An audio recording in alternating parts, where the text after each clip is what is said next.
Selamat pagi Bapak dan Ibu.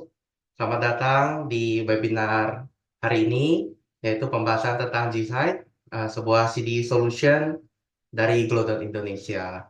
Sebelumnya perkenalkan saya dengan Alfred, saya yang akan memandu acara hari ini, sekaligus presenter pertama di pagi ini. Nanti juga kita akan kedatangan tamu spesial, Mr. Rio dari SLG Construction Sdn Bhd, yang akan membagikan ceritanya bagaimana mereka mengimplementasikan G-Site di proyek mereka. Nah, langsung saja kita mulai acara pada pagi hari ini. Bapak Ibu, hari ini kita akan membahas sedikit tentang aplikasi G-Site dari Glodon Indonesia. Acaranya pada hari ini akan dibagi menjadi 3 bagian. Yang pertama adalah pengenalan terhadap G-Site, aplikasi CDE dari Glodon Indonesia. Kemudian nanti akan dilanjutkan juga dengan pembagian implementasi sharing dari SLG Construction Sdn Bhd. Dan juga nanti pada akhirnya akan ada Q&A. Pastikan Bapak Ibu mengikuti acara sampai pada akhir sesi hari ini, karena nanti di akhir sesi akan ada survei form dan juga pembagian e-certificate dan juga recordingnya, serta ada penawaran spesial untuk G-Site. Nah, langsung saja kita mulai untuk acara pagi hari ini. Kita akan membahas sedikit mengenai G-Site, yaitu sebuah aplikasi CDE dari Glodon Indonesia. Nah, kalau kita lihat sendiri pada industri konstruksi, misalnya salah satunya di Indonesia, ada beberapa isu atau challenges yang kita hadapi. Misalkan di dalam satu construction project, biasanya kita bisa mendapatkan banyak sekali perusahaan-perusahaan yang terlibat di dalam satu project ya. Jadi misalnya ada main kontraktornya, mungkin tentunya pasti ada ownernya gitu ya. Mungkin kadang ada desain konsultannya, ada kios konsultannya, ada CM consultant, atau mungkin project management consultant. Kemudian ada vendor, ada supplier, ada spesialis, dan masih banyak lagi. Nah, tidak hanya itu, mungkin di dalam satu perusahaan departemennya juga beda-beda ya. Jadi mungkin ada departemen engineering-nya, departemen QC-nya, lalu mungkin ada bagian dokumen kontrol dan lain-lain. Sangat beragam dari satu proyek ke proyek yang lain. Dan secara otomatis juga orang-orangnya itu akan otomatis banyak ya. Mungkin dalam satu proyek kalau kita hitung-hitung mungkin bisa ada 60 sampai 100 orang mungkin ya, terlepas dari mungkin pekerjanya. Jadi dengan begitu banyaknya orang dan pihak yang terlibat, tentunya masalah di suatu proyek itu akan sangat beragam. Nah, tapi diperparah juga jumlah dokumen yang ada di dalam sebuah proyek. Saya yakin Bapak Ibu yang hadir di sini sudah sangat fasih dan paham sekali dengan apa saja dokumen-dokumen yang biasanya terlibat dalam suatu proyek. Misalkan kita ada checklist, kemudian kita ada NCR mungkin, kita mungkin ada VO, kita ada gambar, kemudian kita ada foto, ada model 3D mungkin, ada approval, ada RFI, dan lain-lain. Belum lagi kita bicara nanti ada progress report, ada laporan harian, dan lain-lain.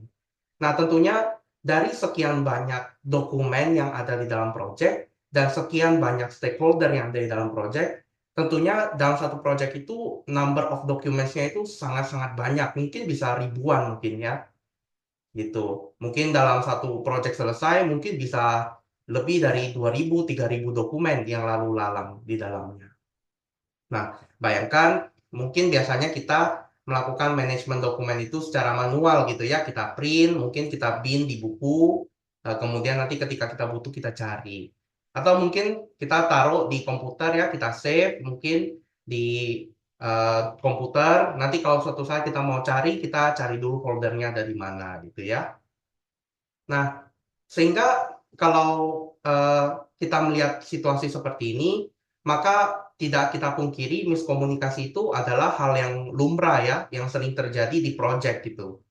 Jadi stakeholdernya miskom, misalkan ada gambar, ada versi baru, mungkin di pusat sudah tahu, di lapangan belum tahu. Atau mungkin di konsultan sudah tahu, yang di lapangannya belum tahu.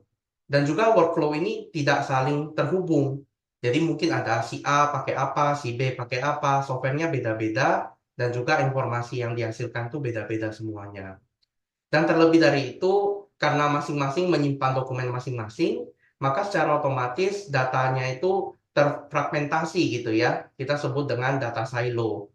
Jadi datanya itu adanya itu mungkin di masing-masing pihak di dalam proyek tersebut, belum tentu yang ada di dalam website itu adalah dokumen yang mungkin terbaru seperti itu.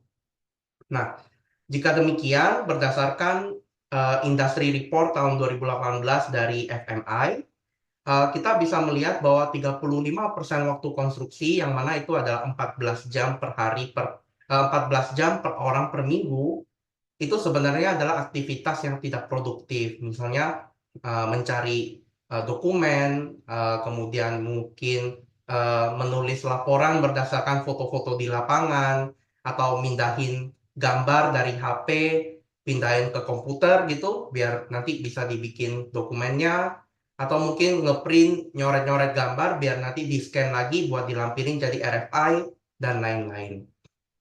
Nah, semua aktivitas ini sebenarnya eh, memberikan cost ya, yaitu kehilangan opportunity cost karena kejadian-kejadian yang tidak produktif, di mana worldwide atau seluruh dunia per tahunnya itu kehilangan sekitar 177 miliar dolar. Nah, tidak lebih dari itu, pekerjaan perbaikan itu juga sangat tinggi gitu ya. Kalau Bapak Ibu di sini mungkin dari owner gitu ya, atau dari konsultan, atau bahkan dari kontraktor pun mungkin mengetahui bahwa biaya perbaikan itu yang ada di belakang sebelum BAST itu cukup tinggi ya. Walaupun pekerjaannya itu mungkin tercecer-cecer gitu, tapi biayanya cukup tinggi. Dan worldwide per tahun itu ada sekitar kita menghabiskan sekitar 280 miliar dolar ya, berdasarkan studi FMI tahun 2018.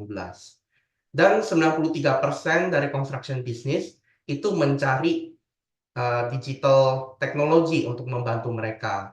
Mungkin di sini Bapak Ibu sudah menggunakan platform-platform tertentu sebelumnya, atau mungkin juga Bapak Ibu menggunakan software tertentu untuk membantu ataupun belum sama sekali.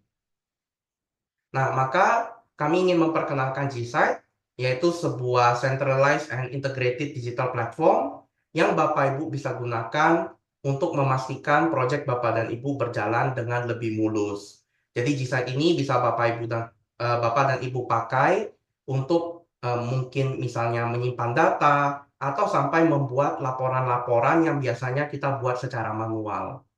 Dengan GSite, kita bisa memastikan bahwa semua stakeholder yang ada di dalam satu project bisa saling terkoneksi ke single source of truth, dan juga efisiensi di dalam satu project bisa meningkat. Dan tentunya projectnya semakin kompetitif. Nah, GSite ini bisa digunakan oleh berbagai macam industri player di konstruksi di Indonesia. Mulai dari main kontraktor, konsultan, owner, subkontraktor, sampai juga dengan desainer, semuanya cocok untuk menggunakan GSite. Nah, GSite ini di dalamnya terdapat beberapa menu untuk technical management. Seperti misalnya untuk membuat gambar ya, untuk mengupload gambar yang terakhir supaya semua orang bisa lihat, kita punya drawing. Kita juga bisa menerima 3D model dari berbagai macam file extension, misalnya dari Revit, IFC, dan lain-lain, yang kemudian kita bisa lihat langsung dari browser. Terlebih dari itu, kita juga ada beberapa menu-menu lainnya, misalnya untuk submission RFI, misalnya kita mau membuat submittal atau approval, kita bisa langsung gunakan GSite. Dan juga kita mau membuat RFI juga bisa langsung di dalam GSite. Jadi ini adalah uh, menu-menu yang mendukung technical management di dalam sebuah project. Tapi GSite tidak hanya sebagai manajemen dokumen. GSite juga berfungsi sebagai site management. Jadi mau ngambil foto proyek, progres proyek bisa langsung dari HP, nggak perlu pindahin lagi ke komputer, nanti otomatis masuk ke sistem GSite. Kemudian kalau misalnya ada defect-defect, temuan-temuan, Bapak Ibu bisa foto, kemudian setelah Bapak Ibu foto nanti akan langsung ada trackernya, apakah masalah tersebut sudah diperbaiki atau belum. Ataupun kapan masalah ini dibuat, kapan selesainya untuk kemudian nanti kita analisis. Nah, Terlebih dari itu, kita juga bisa melakukan inspection atau checklist. Jadi misalkan pra pengecoran, kita mau melakukan inspection paperless gitu tanpa kertas, kita bisa tinggal bawa tablet ataupun HP untuk kemudian melakukan checklist langsung di dalam HP ataupun tablet. Nah, terlebih dari itu, Jisa juga memiliki menu site diary, di mana Bapak Ibu bisa melaporkan laporan-laporan harian langsung di dalam G-Site gitu ya. Nah, semua menu-menu ini terintegrasi dalam satu dashboard yang ditopang oleh namanya menu dokumen. Jadi di dalam G-Site itu juga ada menu dokumen, di mana menu dokumen ini Bapak Ibu bisa gunakan untuk menyimpan dokumen-dokumen yang Bapak Ibu ambil atau import dari luar sistem, seperti misalnya Bapak Ibu upload secara manual, ataupun dokumen-dokumen yang langsung Bapak Ibu buat di dalam G-Site-nya. Nanti kita akan lihat lebih lanjut bagaimana cara kerja software-nya. Nah, semua teknologi ini dibangun di atas yang namanya Glodon Business Platform.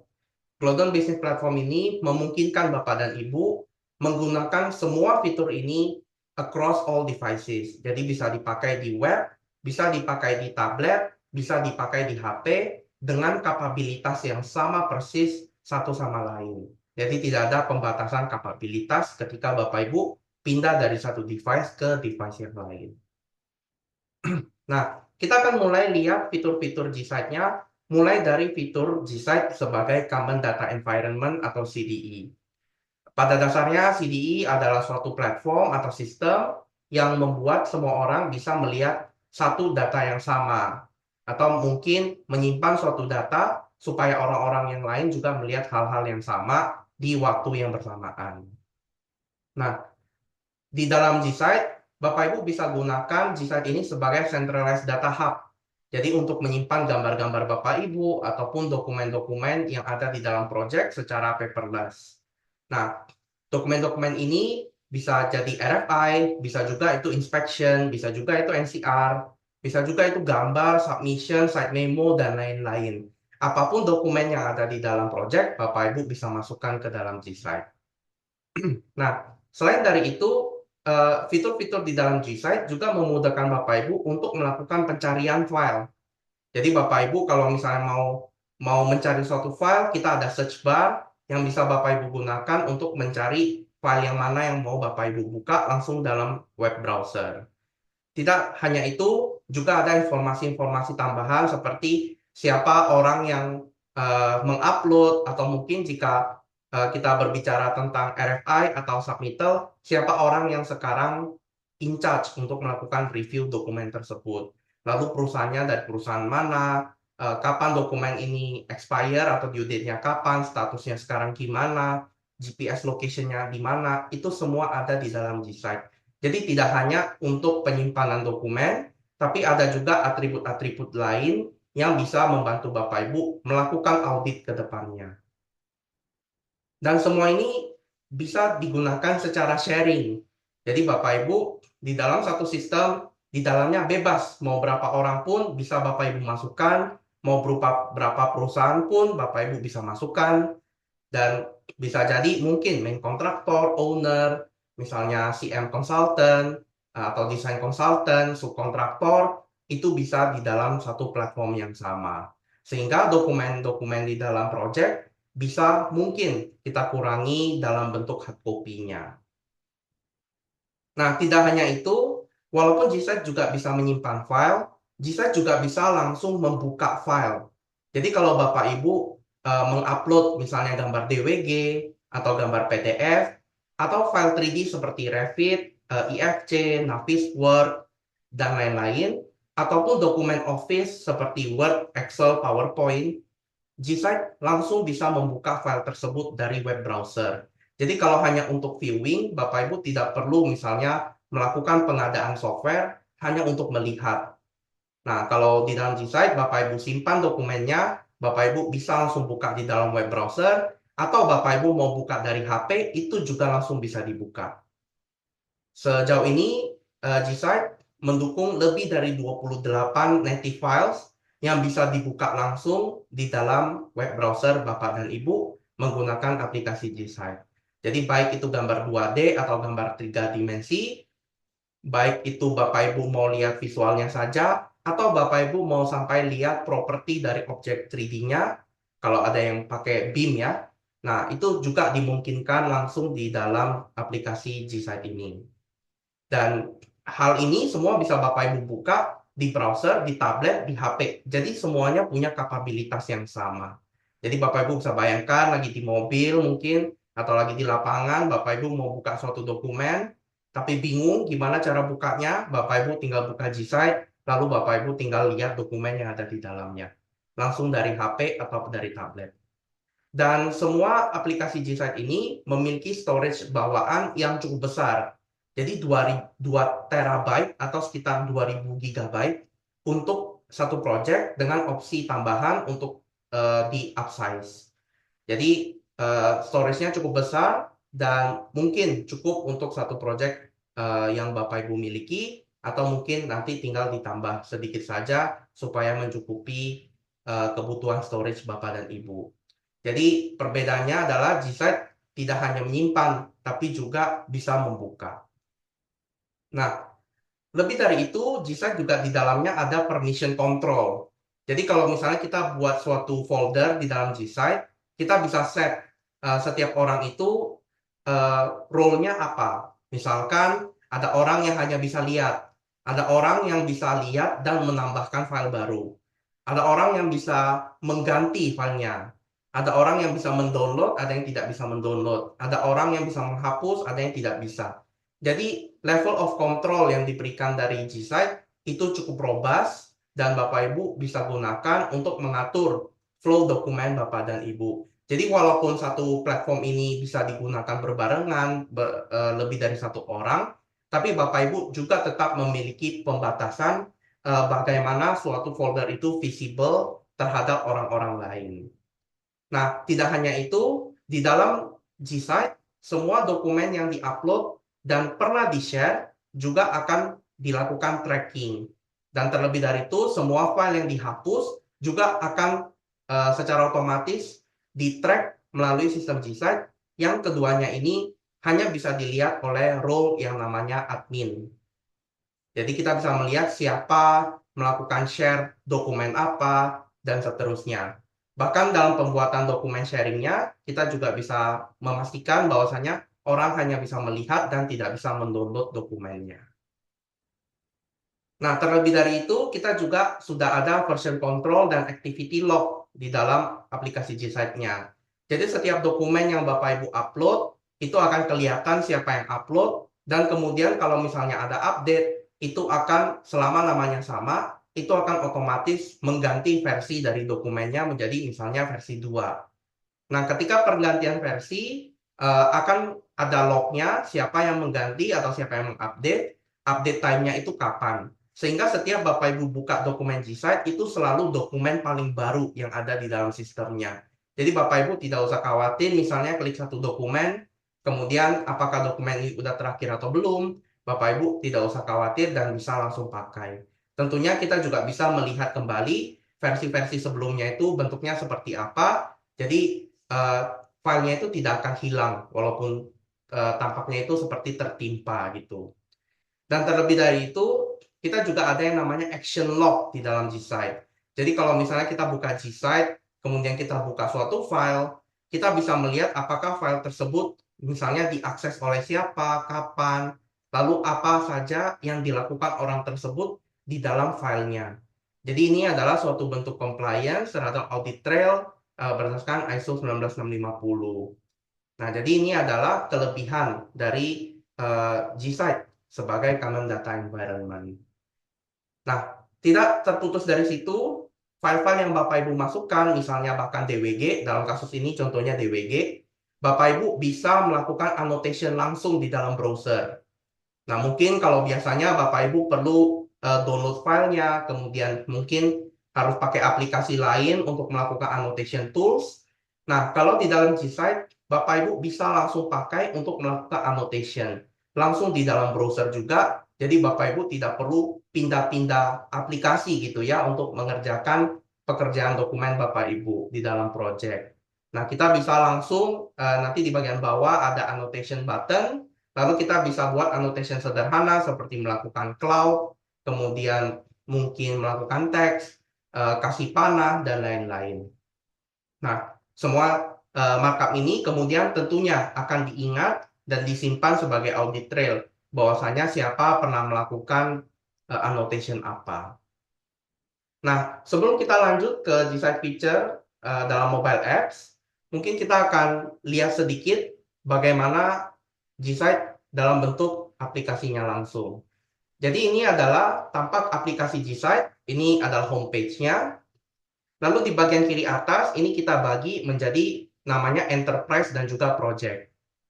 Nah, di sini ada menu dokumen yang barusan kita bahas. Dan di dalam menu dokumen ini di sebelah kirinya ada folder. Folder ini Bapak Ibu bisa buat sendiri, tinggal plus, misalnya dinamakan new folder. Ini menyesuaikan keinginan penamaan folder Bapak dan Ibu. Nah, kemudian folder ini juga kita bisa set permission-nya. Jadi di sini ada permission, dan kita bisa tentukan apakah suatu orang bisa melihat atau menambahkan modifikasi, download, delete, dan lain-lain. Jadi misalkan kalau misalnya personel ini tidak memiliki permission apapun, maka di dalam tampilan dokumen G-Site yang dimiliki akun ini tidak akan terlihat apapun di dalam aplikasinya. Nah, kalau misalnya folder B ini saya buka view permission-nya, maka di personel ini bisa melihat dokumennya, tapi tidak bisa menambahkan, tidak bisa menghapus, tidak bisa merename, ataupun update. Nah, level tertinggi dari permission adalah authorize, di mana orang ini bisa memberikan permission lagi terhadap orang lain.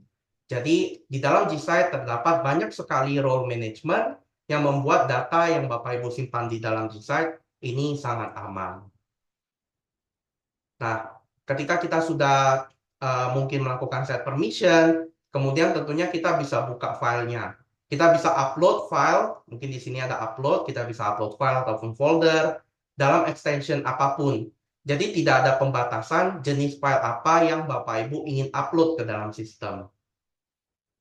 Nah, kemudian tentunya di sini ada version control. Seperti di sini Bapak Ibu lihat bahwasanya booklet ini sudah dalam versi 2. Artinya pernah ada yang melakukan update, dan kalau kita klik, kita tetap bisa lihat versi yang sebelumnya.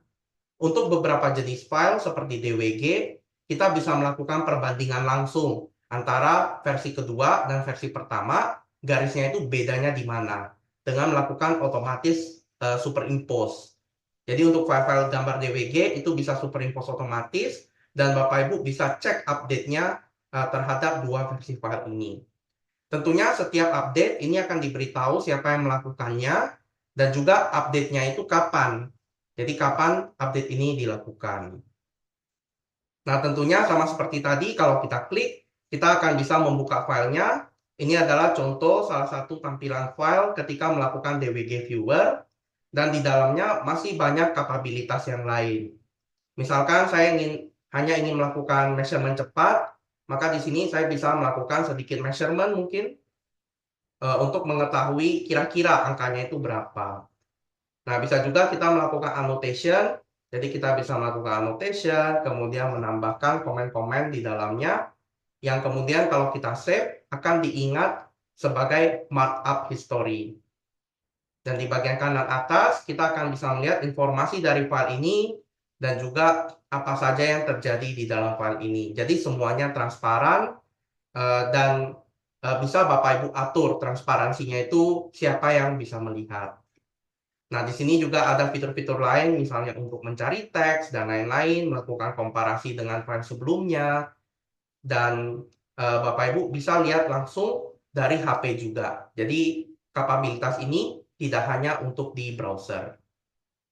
Nah, hal yang sama juga dengan file-file yang lain, bisa Bapak Ibu langsung buka dan langsung view dari browser maupun dari HP.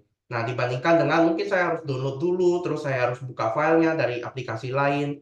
Di sini tentunya akan mempercepat pekerjaan Bapak dan Ibu. Nah, kemudian kita lihat kembali bagaimana G-Site ini dapat digunakan untuk site management. Nah, tentunya ketika kita di lapangan, tidak mungkin kita bawa-bawa laptop ya. Nah, pasti kita bawa HP ataupun kita bawa tablet. Nah, pada umumnya mungkin kita masih membawa kertas.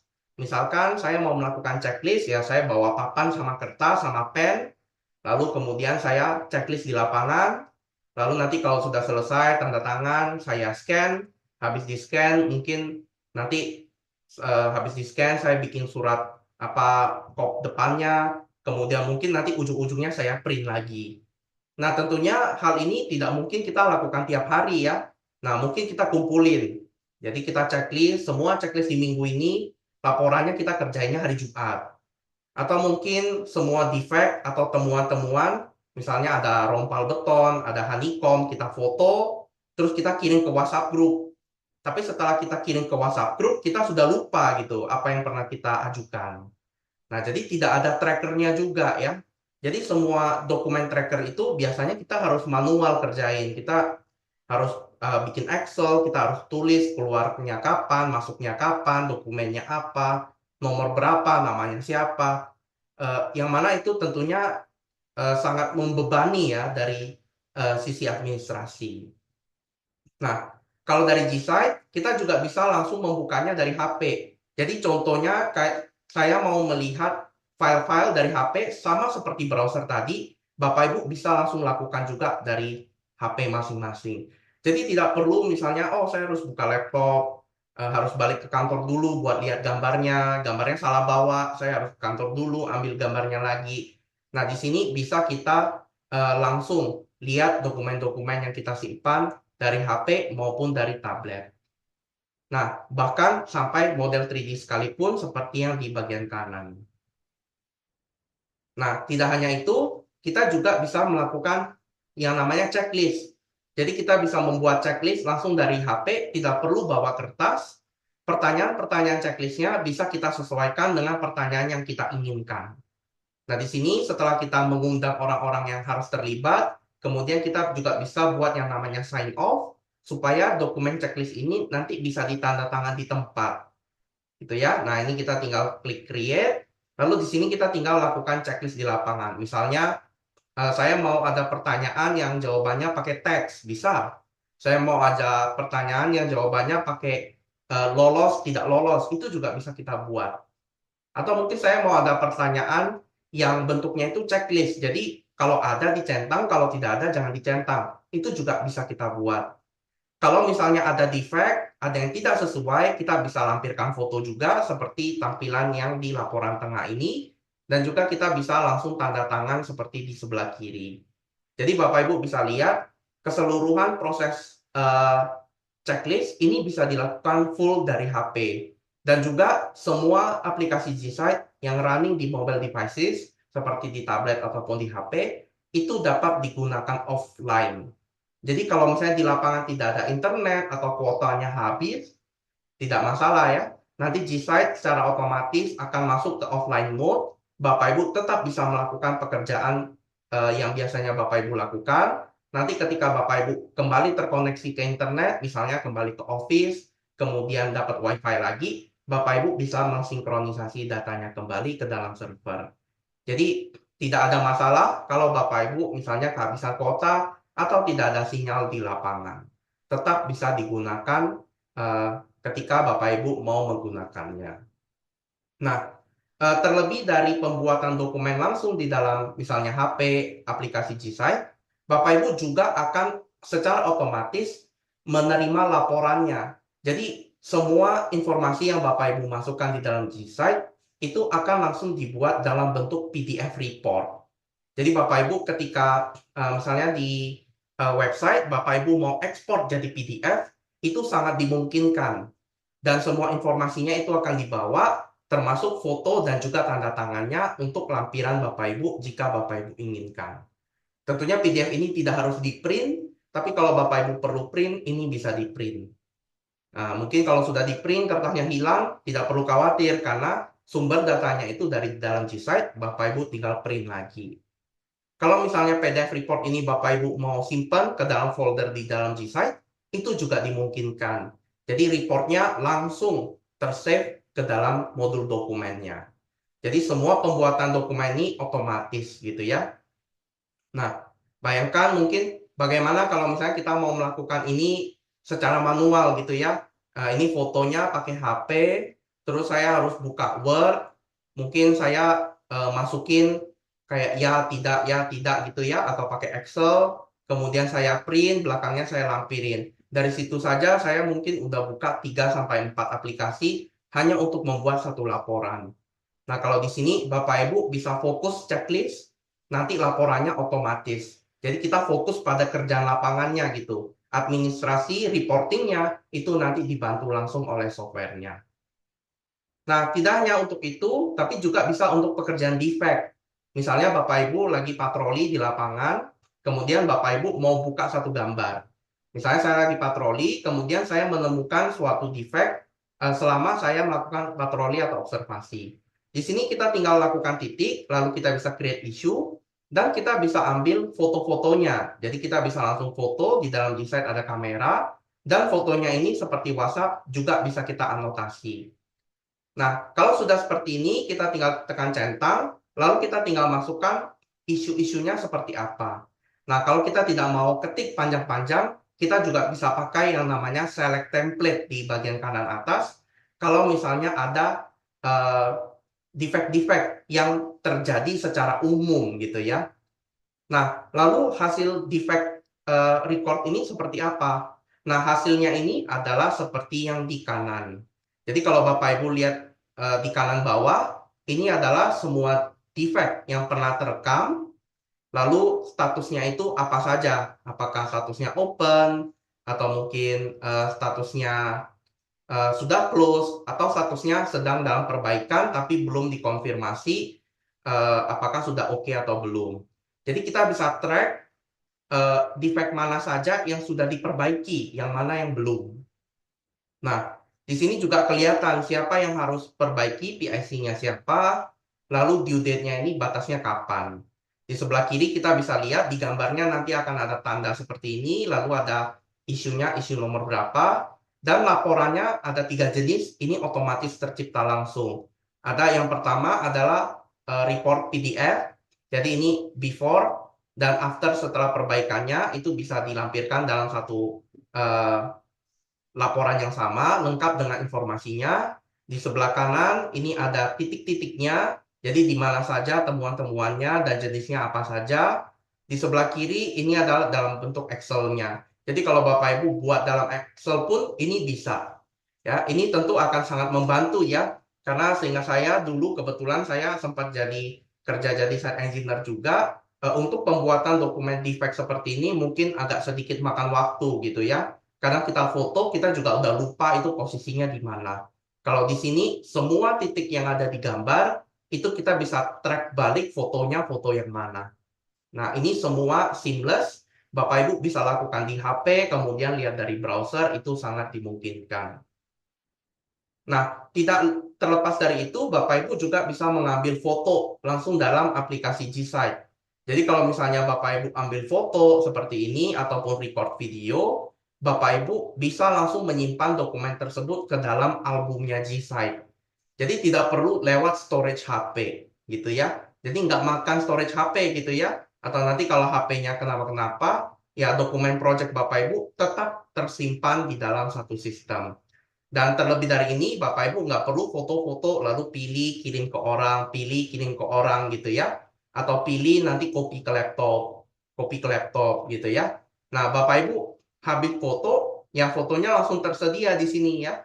Bapak Ibu mau pakai, mau bikin jadi RFI, mau bikin jadi isu, mau bikin jadi checklist, mau dilampirkan ke dokumen apapun, bisa tinggal pakai Gsight untuk bikin dokumennya.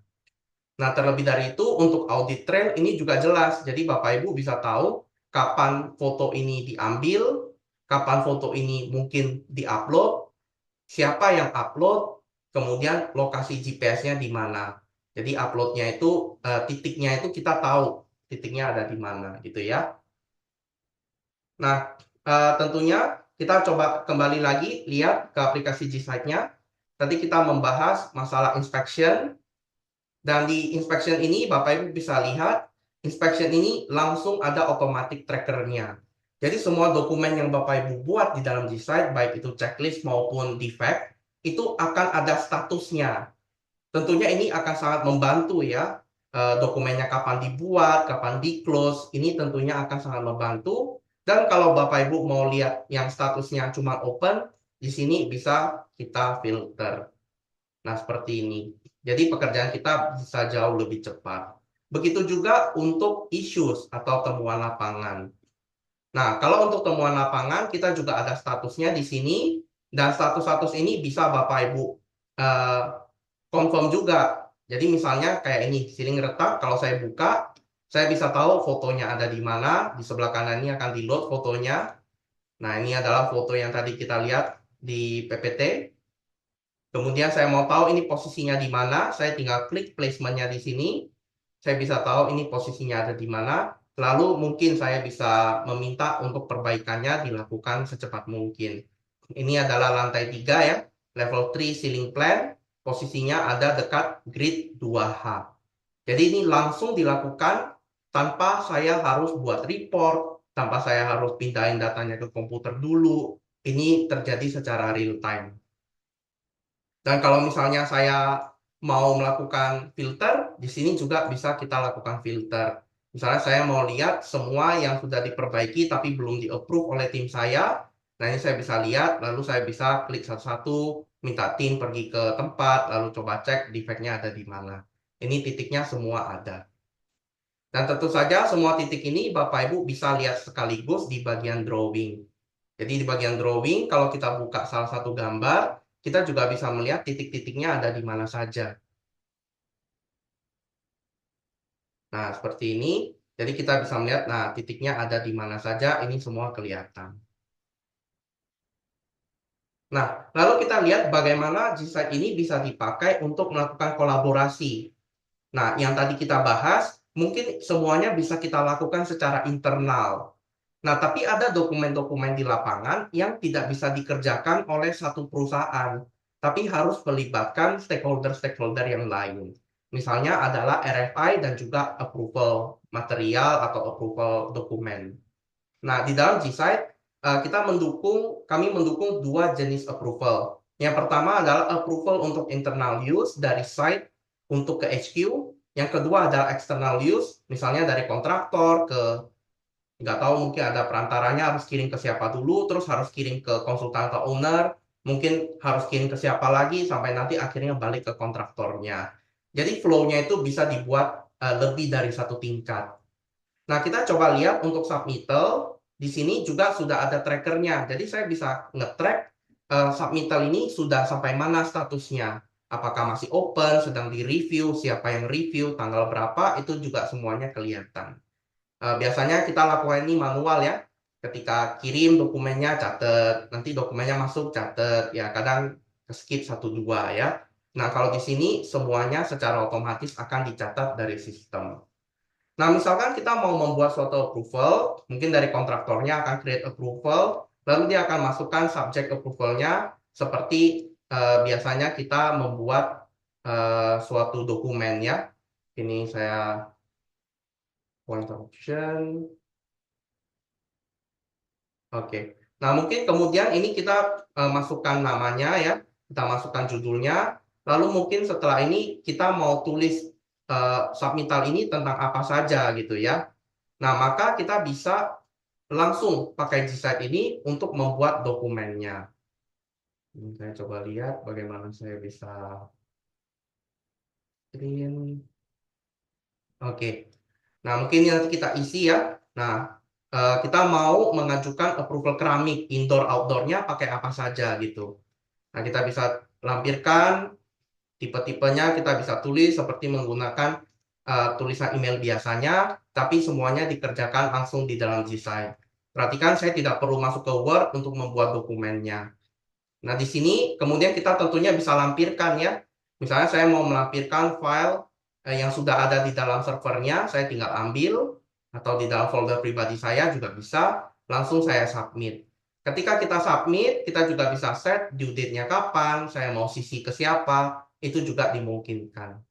Nah, setelah submit, tentunya kita harus set siapa yang melakukan review. Ini bisa di-set oleh dokumen controllernya, atau bisa juga di-set langsung oleh yang membuat dokumen ini juga. Jadi sangat fleksibel ya, mau dibuatin orang juga bisa gitu ya. Jadi cara pembuatan di dalam G-Site ini sangat fleksibel. Bapak Ibu bisa lihat kita bisa membuat satu submittal langsung dari aplikasi G-Site-nya. Nah, kemudian kita lanjut, apa yang akan muncul atau terjadi di owner-nya. Nah, yang akan terjadi di owner-nya adalah, atau konsultannya, mereka akan menerima email yang di dalamnya ada link, yang kalau diklik akan langsung membawa kita ke dalam dokumen tersebut.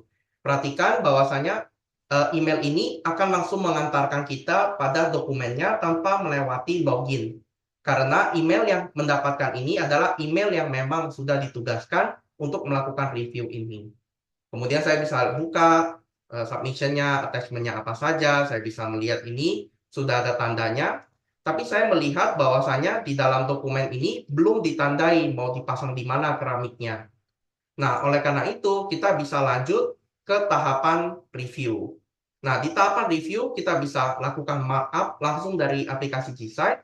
Kita tinggal pilih gambarnya, lalu kita bisa coret-coret gambarnya gini ya. Misalnya saya mau meminta untuk melakukan indikasi lokasi dari pemasangan keramiknya. Nah, di sini saya akan tandai untuk setiap halaman. Lalu kemudian ketika saya membalas, saya akan melakukan statusnya sebagai reject dan komennya untuk meminta informasi lokasi pada dena yang terlampir. Nah, sebagai owner, saya tinggal melakukan reject, lalu saya tinggal melakukan attachment dari coret-coretan tadi yang saya lakukan langsung di dalam G-Site. Jadi Bapak Ibu bisa lihat, untuk membalas suatu dokumen, melakukan review, saya tidak perlu keluar dari G-Site untuk melakukan anotasi. Nah, di sini tinggal saya add, kemudian saya tinggal complete review-nya saja, dan walaupun di tahap kedua ada reviewernya lagi, karena statusnya di reject akan kembali ke sebelumnya. Nah, di sini kemudian kontraktor dapat melakukan review kembali, membuka lampirannya seperti apa, lalu membaca reviewnya bahwasanya diminta untuk indikasi lokasi, maka kontraktor bisa melakukan new version untuk melakukan revisi terhadap material approval ini. Nah, ketika melakukan revisi, kita bisa masukkan lagi lampiran yang baru yang sudah ada keterangannya, kemudian kita bisa kirimkan kembali. Nah, ini akan mulai lagi dari reviewer pertama, dan apa yang terjadi pada reviewer pertama sama. Dia akan menerima email, kemudian bisa membuka filenya lagi. Tentunya kalau mau buka langsung di dalam G-Site juga boleh ya, tapi kalau sedang tidak buka G-Site, itu juga nggak masalah. Nah, dia akan langsung masuk ke submittal, kemudian dia akan melihat mungkin lampiran barunya. Nah, bahwasanya lampiran baru ini sudah memiliki notasi atau indikasi pemasangannya ada di mana. Nah, oleh karena itu, karena sudah mencukupi, maka di sini kita bisa approve dokumennya. Nah, tentunya ini kemudian akan lanjut pada reviewer kedua, yaitu di sini namanya Marco. Dan tentunya ketika reviewer kedua ini, semua dokumen tersebut flow-nya akan sama. Selama pengerjaan status ini, status di dalam dokumennya akan secara otomatis terupdate. Jadi Bapak Ibu bisa lihat, untuk melakukan suatu approval, baik dari satu party ke party yang lain, dari satu pihak ke pihak yang lain, kita tidak perlu keluar dari satu sistem. Mungkin sedikit berbeda dengan yang sekarang. Mungkin saya harus print, coret, scan, terus mungkin saya combine pakai PDF, bikin email, bikin Word-nya, bikin cover, PDF-in, terus gabung lagi, terus bikin subject email, kirim, baru catat di Excel. Nah, ini akan melakukan streamline a lot of effort dalam pembuatan suatu dokumen di dalam project. Nah, dan tentunya semua dokumen-dokumen ini kalau sudah di-approve, kita bisa keluar reportnya dalam bentuk PDF juga, sama seperti dokumen-dokumen yang lain. Lengkap dengan status dan juga activity history-nya. Nah, tidak hanya untuk approval, tapi juga bisa untuk RFI management. Misalkan saya ingin membuat suatu RFI, maka saya bisa lakukan hal yang sama di menu RFI. Di sini saya tinggal buat satu RFI yang baru, kemudian saya tinggal tulis saya mau nanya RFI apa. Nah, di sini saya kemudian bisa memilih informasi-informasinya seperti email, mau kirim ke siapa, lalu saya bisa attach sebuah markup. Jadi katakanlah saya mau melakukan markup terhadap gambar, saya bisa ambil gambarnya, lalu saya bisa lakukan markup langsung di dalam Gsight juga. Misalnya saya mau nanya soal yang ini. Nah, saya langsung markup, kemudian softwarenya akan secara otomatis mengambil screenshot. Screenshot ini bisa di-link ke dalam RFI-nya. Tidak terbatas dengan itu, kita juga bisa mengkombinasikan antara 2D dan 3D-nya.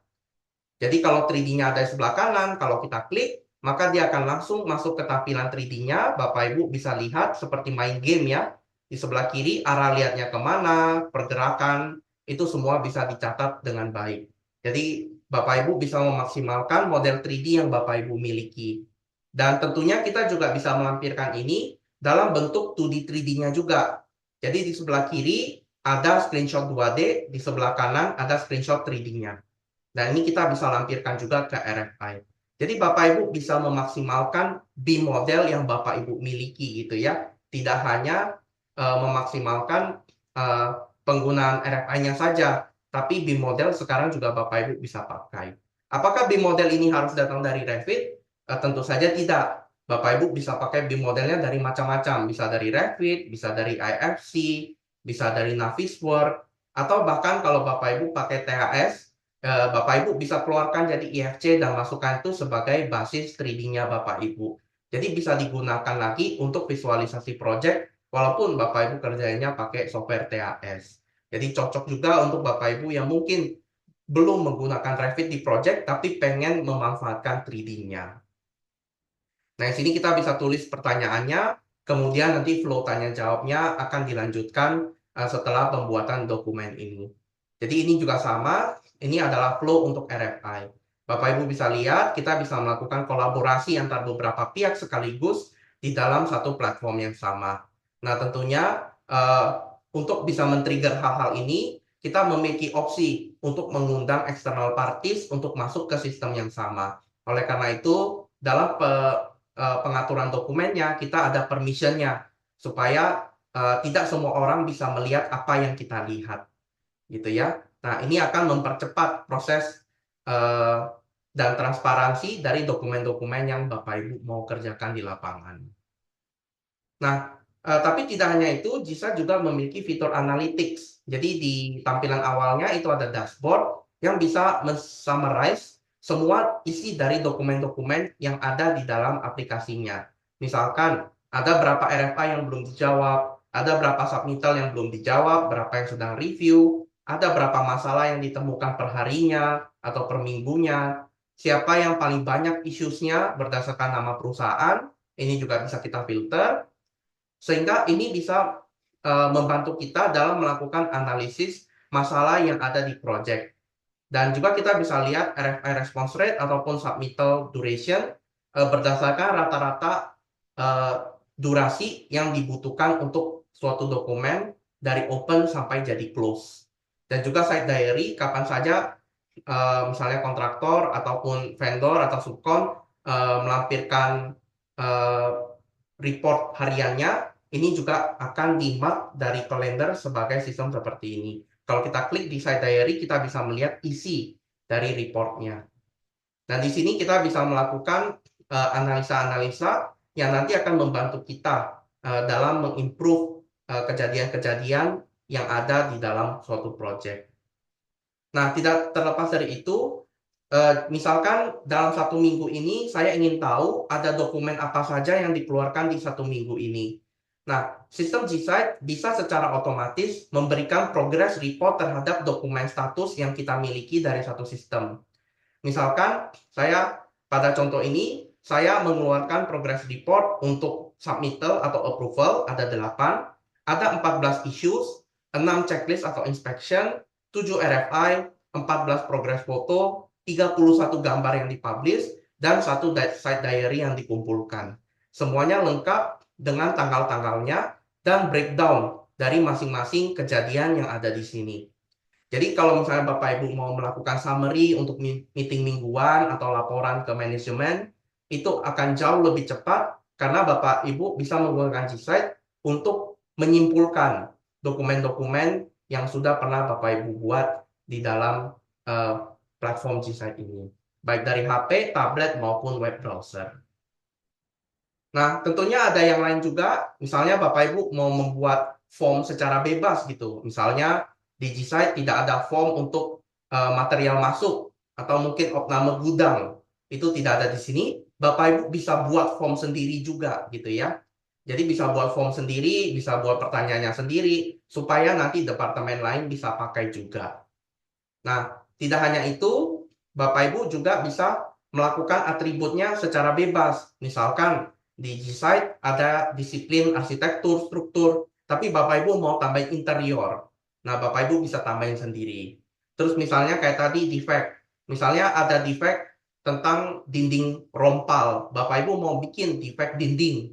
Nah, itu bisa buat sendiri atributnya. Jadi sangat bebas, sangat fleksibel untuk Bapak Ibu tambahkan atribut-atribut sesuai dengan kebutuhan Bapak dan Ibu. Dan juga ini ada permission seperti yang tadi kita sudah sampaikan dan sudah kita bahas. Permission ini semua bisa di-set dengan mudah. Jadi Bapak Ibu bisa melakukan eh, pembatasan view beda-beda dan juga role setiap orang itu bisa beda-beda. Misalkan saya mau set orang-orang tertentu cuma punya menu-menu yang dia butuhkan, nah itu kita bisa set juga. Misalkan orang-orang internal kita, kita bisa set kita mau set dia cuma bisa lihat A, B, C, itu juga semuanya bisa kita set dengan mudah. Dan juga kalau misalnya kita mau mengupload suatu gambar, kita bisa memanfaatkan teknologi-teknologi seperti OCR. Kalau misalnya contoh secara manual, kalau saya mau mengupload atau mempublish suatu gambar, mungkin saya harus buka PDF-nya dulu, saya split PDF-nya, kemudian saya rename satu-satu di folder. Nah, kalau di Gsight, kita akan secara otomatis membagi halaman-halaman PDF-nya dan langsung mengambil nama dan juga nomor gambar dari PDF-nya dengan cara identify. Jadi kalau Glodon itu kan terkenal dengan identify-nya gitu ya, kalau software THFTRB-nya gitu ya. Nah, di Gsight juga ada. Kita bisa mengidentifikasi nama gambar dan juga nomornya supaya kalau saya upload 11 PDF yang file name-nya belum saya rename, dia bisa nge-rename sendiri. Ini juga tentunya akan mempercepat kerapihan dari dokumen yang ada di dalam Gsight. Dan tidak hanya dari itu, ini juga contoh dari tablet, kita bisa switch antara online dan offline. Kalau misalnya saya ada internet, saya bisa sinkronisasi. Nanti pas saya ke lapangan nggak ada internet, saya juga nggak masalah, saya tetap bisa gunakan. Nanti pas kembali dari lapangan, saya bisa switch, dia jadi online, maka data-data di dalam tablet saya akan ke-sync lagi ke cloud-nya. Jadi internet bukan masalah untuk aplikasi Gsight di mobile device-nya. Nah, kurang lebih itu adalah sedikit presentasi tentang produk Gsight. Dan setelah ini mungkin kita akan mendengarkan langsung implementation case dari SLG Construction sendiri Berhad. Dan di sini sudah hadir Mr. Yoh ya sebagai Senior Project Manager di SLG Construction. So, kita welcome ya Mr. Yoh. So, welcome Mr. Yoh to this webinar. And I think you now may share your experience when you are using Gsight in your projects. Okay, good morning. Thanks, Alfred, for the presentation. Just a brief introduction. So I'm Yo from SLG Construction. So currently, we are the pilot project. We are using this Gsight for one of our projects.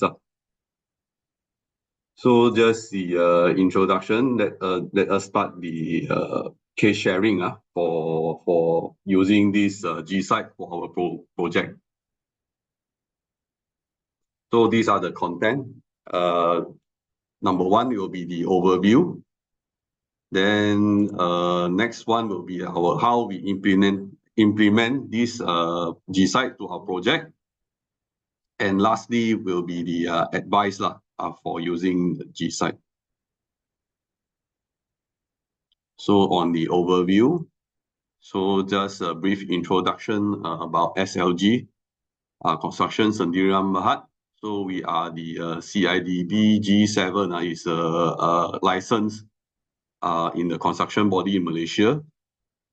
So our services mainly is as a main contractor for residential projects, commercial projects, industrial, and mixed project lah.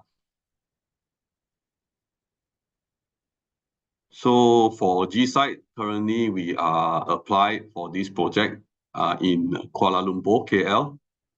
This project is called Arte Star, the Regal project. So our client is Ceria Development Sendirian Berhad. So for this project, is a high-end residential complex, consists of 2 blocks, 63 levels, and 1 block, 64 level of high-rise units, with a total unit of 2,705 units, 11 level of podium car park, and several luxurious recreation and amenity spaces.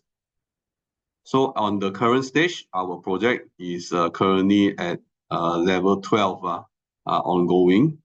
So you'll we'll reach the tower block very soon, next year. And the construction duration for this project, package 1, is 40 months for one package. So on the previous challenges, before we were introduced to Gloden, so there are 4 things that we are always facing at site. So number 1 will be the disorganized information. So for example, previously, it's a very time-consuming documents control and manual transmitting with local shared drive. Means that we always rely on this local NAS drive and offline collaboration, which will lead to slow manual handling of documents. And number 2 will be the different version of files saved separately, causing misunderstanding. So the multiple version of the same files are created because team members, sometimes they will save update on their individual computers. And also manual redistribution of updated document is time-consuming and inconsistent. Tracking the right person for each task and monitoring approval deadline is difficult when information is spread across paper, for example, like Excel sheets, Words, and also different kind of software. So which overall data silos are formed and will result in scattered files, inconsistent information, and also reduce project visibility. Then it will lead to disconnected number 2, which is disconnected workflows. So previously, emails-based approval process with consultants, and sometimes it will cause a delay in responses. So previously, before this, Gloden, email is the main method for sending files and obtaining consultant approvals of shop drawings, materials, and submission. And this will create numerous tracking lists, like for example, RFI submission, shop drawing, material approval, etc., which must be updated manually and sometimes will be prone to human errors. So consolidating files across multiple desktops consumes significant time and risk delays in responses.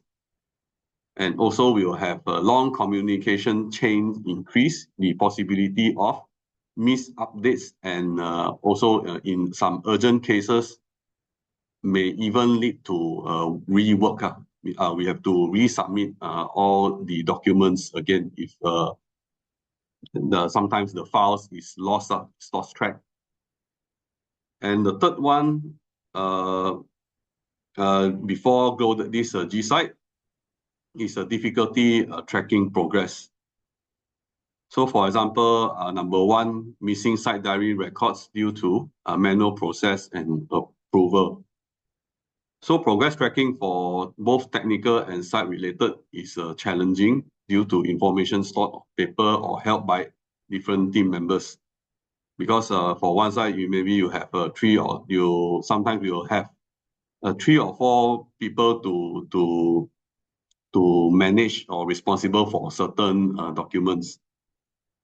So, for example, previously site diaries recorded by hand may resulted in missing or incomplete information, because a different person, they might write things differently and it's not standardized.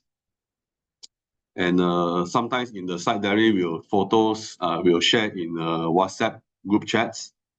So sometimes the person might not identify the location properly. Then the context of each image might be poorly sorted, and also is unable to, there's a filtering capabilities is quite limited. And tracking RFI and submission in Excel, which we are always using for tracking purposes, will require manual update across multiple columns and rows, which will increase the risk of errors and inconsistencies. And for number 4 will be the ineffective QA/QC. So QA/QC, such as PDIs, NCRs, and daily inspection, will handle using hard copies and phone photos previously before the G sites. And the sign off done manually, and compiling defect list required importing photos and matching each image to a defect one by one.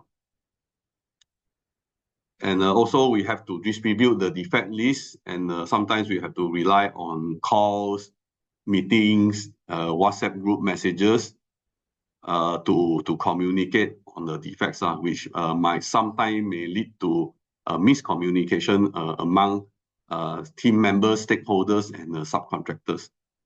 So the overloaded group chat do not preserve clear task records, timestamps, or accountability, resulting in coordination issues, and may lead to some follow-up delays in the process. So why we choose G-Site after we encounter the previous slide of the four issues that we have encountered. So number 1, we found out that G-Site is a unified platform. So instead of we working separately on individual computers or relying on shared drives, all the documents, workflows, and teams are now centralized in one platform. And this will eliminate the needs to switch between different systems or tools. And the information will become consistent, organized, and easily accessible to all team members. For number 2, which is easy collaboration. So daily tasks, for example, like file management, inspections, submissions, and coordination with various parties, stakeholders, subcontractors, can be all completely direct using in one system or platform. So all this information can be exported for additional use. So is whether it's using for archiving, printing, or sometimes sending files to owners, to suppliers, even subcontractors, and also to obtaining signatures. And the collaboration is more faster, clearer, and more efficient, because everyone is working in the same environment and in the same platform. Number 3, G-Site has a real-time tracking system, which we find that it is very useful. So for the real-time tracking, it replaces the manual key in like Excel for tracking, and reduce the reliance on based on memory or individual follow-up. And the status of the approval, submission, issue, and task will be automatically updated and is visible for everyone to view in real time. So everything is updated in real time, and is quite updated lah. So when issue is closed, the system updates will be instantly closed, and no need any manual editing, which is good. And there's a central board display, as just now Mr. Alfred showed in his slide, on the site progress of each tracking. So, for example, number of open issues, pending RFIs, some submission under review, items that rejected and requiring resubmission. So all these will enable faster decision making and better project control. And lastly, this will bring to a more smooth transition. So, like for example, just now Alfred mentioned using the mobile app effectively will replace printed forms for during PDIs and CRs inspection, and also site checks. Drawing documents and reports can be accessed instantly on site, so no need to always go back to open laptop or check emails. So this save a lot of time, and also is quite convenient. And the system is user-friendly, is easy to learn, and also very quick to adopt. And for this, we are also having conducted regular meetings with the Golden team in Malaysia, including their product managers, their customer support, to fine-tune some of the workflows, and also resolve some issues that we have encountered, and how to improve this G-Site. So the overall is quite smooth, and we have the strong support from these Golden, and also a positive feedback from all stakeholders. So how are we going to implement, as this is quite a challenge to implement this platform to all our stakeholders, as is something not quite familiar with them. So there are stages that we have to implement in our project. So for example, firstly, for the first phase is internal monitoring. So as the main contractors, we are the main we are the main that start to implement this. Then also we also began a quick start involving only key person from our side, and gradually we will expand the participation to consultants. And lastly, only we will invite the subcontractors to use this G-Site. So it's a step-by-step approach, and we have to break down, and it helps to break down silos and make it easier for all the stakeholders to adopt the system. So this strategy is highly recommended for future clients, especially in traditional construction environments, because it eases the learning curve when introducing these digital tools. So for a start, like very quick start, we start with basic internal OD modules such as documents, drawings, site diaries, and also photos. As these modules do not require involvement from architects, consultants, or the owner. So it will be all used in internal in our own main contractor team and key person. So the main con team, which is us, SLG, can learn from the system at their own pace, navigating the interface, understanding the workflows, and we'll start to familiarize ourselves with G-Site. So even at this early stage for our own use, also we find that this will have a few key benefits, which is centralized document control. Then we also can maintaining up-to-date design information. And we are tracking daily site progress through digital site diaries. So this internal adoption ensures the team is comfortable with the platform before involving external parties. So once we have comfortable ourselves with GSite, which we will move to phase 2, which is the external approval. So the external approvals, which involves external stakeholders like consultants, architects, and CNS engineers, M&E engineers, which includes our submission, RFI, and also inspection. So by digitizing the traditional approval process, all parties can work in one centralized system. Tracking becomes transparent and real-time, and the miscommunication from email-based back and forth are also significantly reduced. And consultants now start to develop a kind of stickiness, which they continue using this platform because all project information is already there. So anything they can check at this GSite now. And at this stage of our project Artestar, the team had already reached the podium and main structural phase.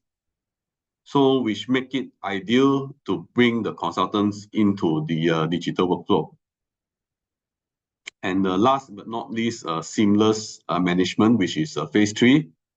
So this final step will start to involve key subcontractors to complete the digital ecosystem from upstream to downstream. So for the subcontractors, integration subcontractors participate directly in issue management, such as RFIs and PZIs using the mobile app. And traditionally, instead of using printing paper forms, now subcontractors receive tasks digitally, and they will resolve them and update their status in real time. Once they become familiar with the system, the entire workflow becomes more efficient and traceable. So this one is the end-to-end centralization, and at this stage, the platform consolidates all project data, issues, files, tasks, inspections, and approval. So everything is stored in one place, and it creates a clear, transparent flow of information from the main con to subcons and also down to subcontractors. So this one is our implementation timeline.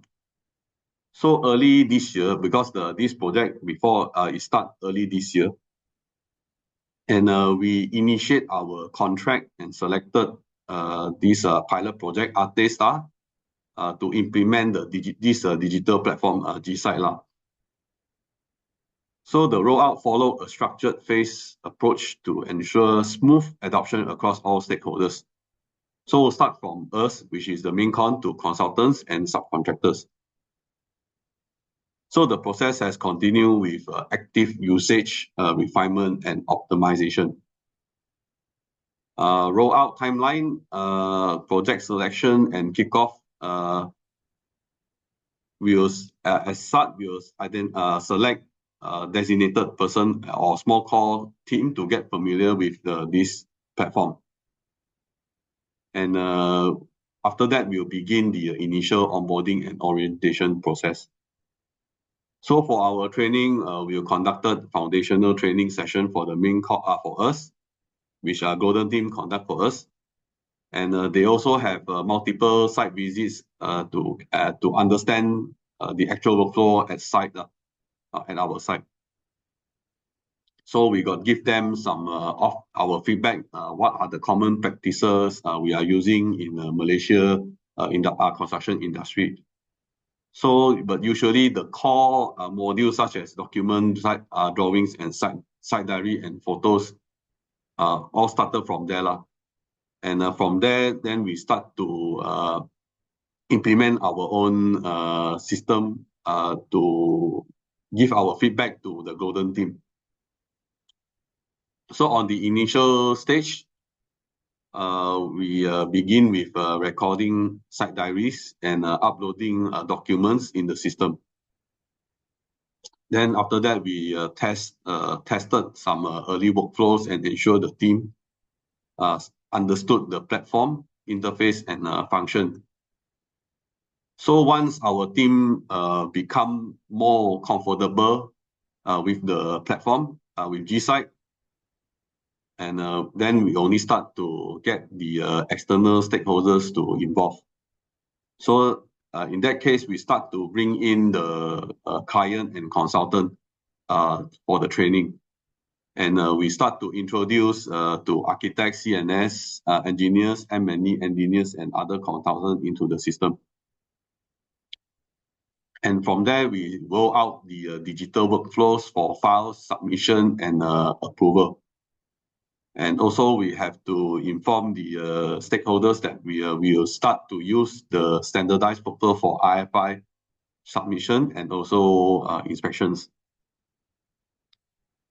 So once all the consultants involved start to familiarize, then on the final phase, we will do the full rollout for to include the subcontractors.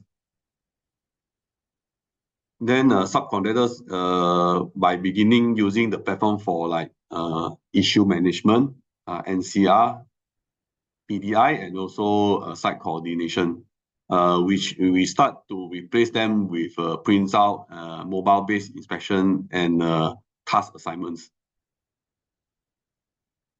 So this currently we are still using. So the continuous use and optimization is now consistent and stable across the project. And also we have the established an ongoing optimization and communication channel in a WhatsApp group with the Golden team.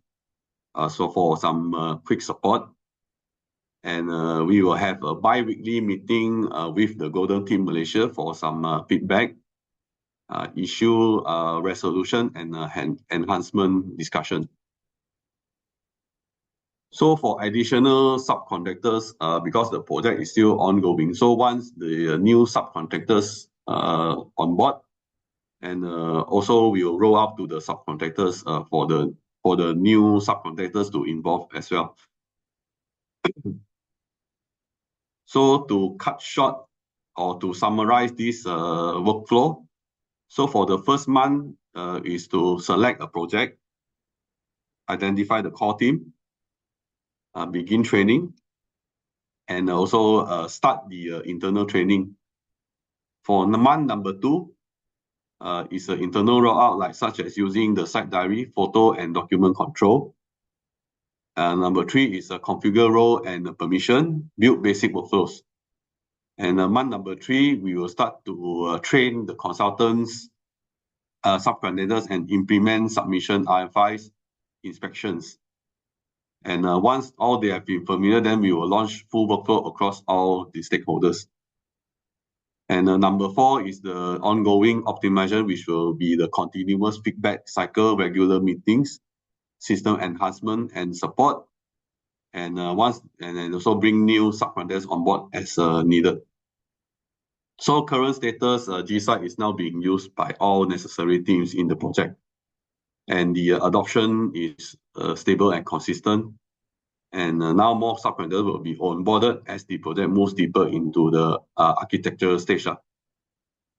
So the overall, the digital workflow is functioning smoothly with strong utilization across all parties. So on the centralized access to the latest design, so maintaining the latest design information. Previously, design files were stored in shared drive folders. Maybe we are using previously we are using Google Drive as our shared drive folder or NAS. So to use them on site, teams had to print out the drawings, distribute them manually through email, and we have to do a markup by hand, and sometimes making it difficult to collaborate or track changes. So this entire process was file-based and not truly collaborative. And we've since we are starting to use GSites, we have now uploaded over 1,000 drawings into the platform. So each time we must ensure the latest version are always available to all parties. And the system also maintain the current version for all the drawings types. As just now Alfred got mentioned in his slide. We can even put like tender drawing, construction drawing, and shop drawing in the platform, so that everything can be traced and tracked. And also BIM models, we have also updated bi-weekly by our BIM designer, so showing progress clearly within the BIM module. On the key benefits, all stakeholders can access the latest drawing at the same time. Subcontractor no longer risks referring to superseded drawing, so the drawing will be always updated. Then there's no confusion at site which drawing to use. And once the new drawing are published, the system sends an automatic email notification to all the relevant team members. And no more manual email distribution or meeting just to inform them about the latest drawings update. And this already reduces our miscommunication, rework risk, and misunderstanding across the platform. So on the number 2, brings up to number 2, which is the efficient design clarification. So from manual to email, for example, RFIs previously sent through emails, all the tracking was done using Microsoft Excel manually. And preparing for RFI sometimes need to gather attachments. We have to mark up drawings. Sometimes we even have to use separate tools, like for example, manually using highlight, hard copy, or even PDF to do the markup, and also have to explain the issue and the location sometimes through all these screenshots. And this process is quite slow and repetitive, and sometimes might prone to errors and mistakes. So once we are using these GSites, our RFI can be raised directly from the drawing with a simple markup as shown from Alfred just now. So now on site, we also using this markup to raise our RFIs in the drawing.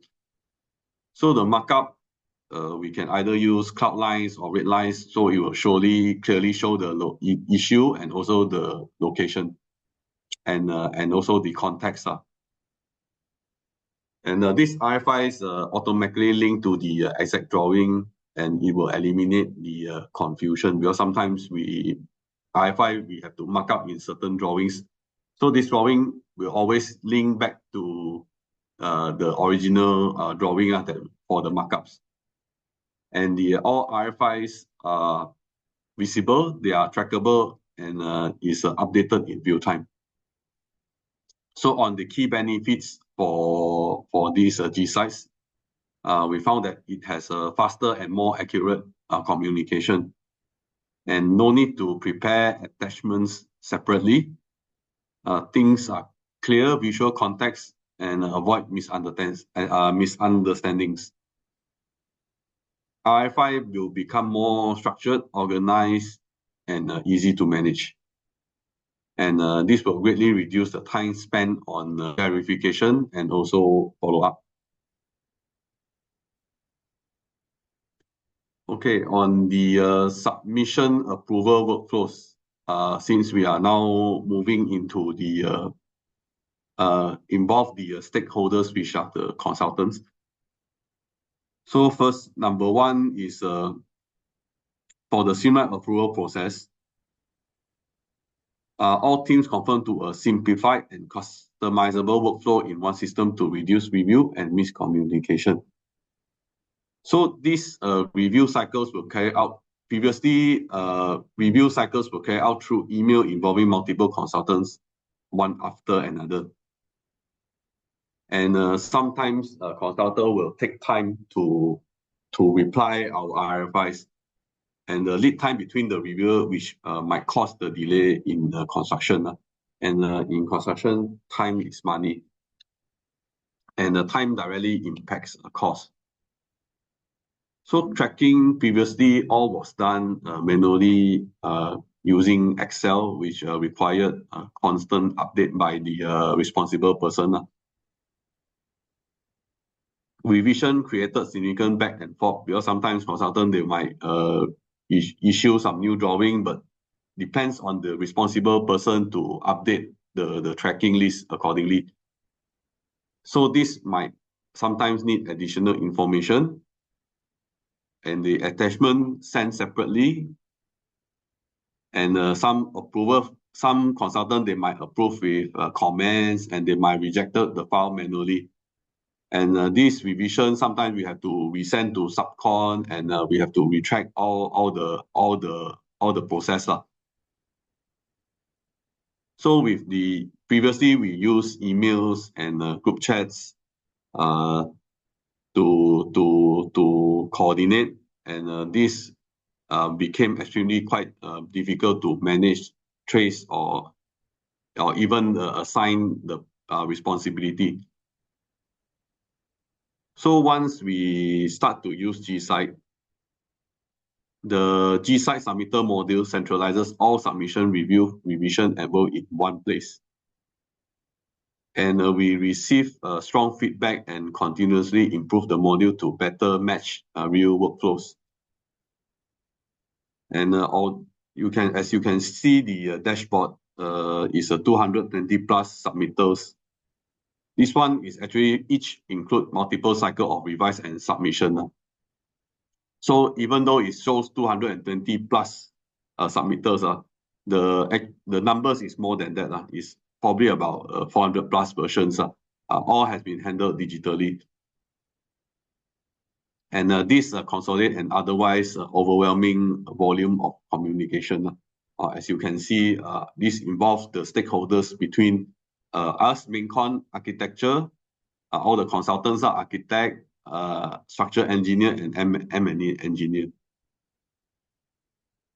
And which brings us to number 2, which is the automatic status tracking and notification. So on GSite, the system automatic updates the status, for example, submitted, in review, approved with comments, or rejected. And these logs, in fact, can be filtered. So if, for example, we want to view these submittals with approved with comments, we can filter them, approved with comments, then it only shows those submission with only approved with comments. So each time we submit this action, our every action, it will send automatic notification either by email or even mobile if your phone have this email, for example, Microsoft Outlook. So this one each time it will pop up once there's a once they receive the notification. And this has reduced the review time, because now all parties they are following one standard, customizable workflows. Communication becomes clearer and faster. Reviewers are notified immediately and can respond directly within the system. And also based on our dashboard, our average review duration is around 10 days. Compared to previously the manually feedback from the consultant is around 14 days. This help also shorten the overall project timeline and reduce unnecessary delays. And last but not least, item number 3, full traceability and also accountability full traceability. So for instance, access to all previous versions and comments. So each submittals contains entire revision history. So you have, even you have 10 revision, it will also show from revision 0 until revision 10. So all this has been recorded. And this will allow anyone to review the full sequence of the comments, uploads, and replies at any time, even a year after the submission. Transparent responsibility. Every reviewer action is recorded with name, company, and even timestamp. And all decisions and comments are permanently traceable, ensuring transparency and preventing disputes. So the benefit of using this GSite is there will be a clear accountability, no lost emails, no missing revision, and is easy auditing and post-project review.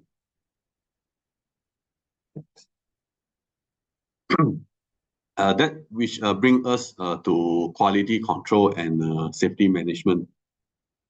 So previously, before using GSite, the challenges with using traditional paper-based methods is quite, there's a few of them. One of them will be inefficient issue recording. So previously, defects and safety issues were recorded using paper forms and annotated drawing. And photos were taken with watermark, and location or diffusion had to be typed manually. And we have to mark in physical drawing and naming the item in sequence and ensuring a traceable workflow requires significant time and effort. And also we have to frequent site walk the workload and make consistency quite difficult. And sometimes these records, in our past experience, we also faced to sampai record loss, like infection were documented using printed checklists on clipboards. And after completion, we have to sign, scan, and save manually in our PC. So over time, these records accumulated become disorganized and also quite hard to retrieve. And the longer the older the forms, the inspection is more difficult to trace.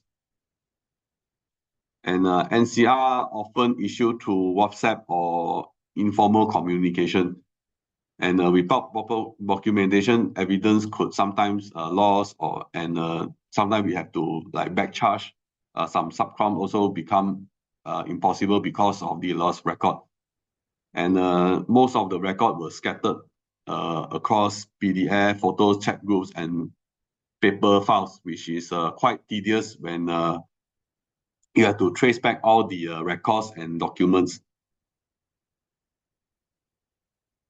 And with this, start to use the GSite, when we start to use the GSite, we have these mobile inspection tools which significantly improve the efficiency for our QC team and also safety management. These checklists can be customized according to each company standards. So for example, for SLG, we can customize based on our SLG standard checklist. So within this short period, from the day that we implement this GSite, our team has completed over 500 inspection schedules covering quality, safety, and multiple disciplines and areas. And our post-concrete PDI alone have recorded more than 300 defects, all in using these GSites. So these rapid issue creation on-site defects are now created in under 10 seconds. we can tap in the drawing, we can drop a pin, and we can take photos. We can select a template and we can submit the issue directly through a handphone. Which replace previously we have to write a description manually, take the photo, bring back to our PC. Then we have to write manually and make sure the photo have the date and timestamp watermark. And we have to type the location, which sometimes we might even forget when we take photos. Once we bring back to our PC, then we might even forget the location. So with this GSight, we have a massive time saving. So like for previously for one podium, we did a case study. One podium for the PDI based on the defects that we have given to our subcontractors. We need 1 month to complete the entire process. For example, capture photos, create defect lists, and sometimes we have to match the photos to the defects, type description, and lastly, we have to compile the report. So with using of GSight, now this same scope of works, we only take 1 week to complete. So it cut down a lot of these unnecessary workload, this process. So it represents now 3 times improvement in efficiency for PDI and NCR workflows. And this seamless issue lifecycle, this one will create the entire process. Issue creation, distribution, tracking, and closeout is now managed digitally. Reports can be exported instantly and sent to subcon right after a site walk. Subcontractor receive clear, structured defect reports with photo and exact location. And number 2 is centralized and searchable digital records. So all inspection records, photos, issue histories, and NCR are all stored centrally in GSight. And no more lost paper, misplaced WhatsApp messages, or missing PDIs. However, these records, if it's not intentionally deleted, the record will be still remain unless it's intentionally is deleted. If not, then all the record is remain there.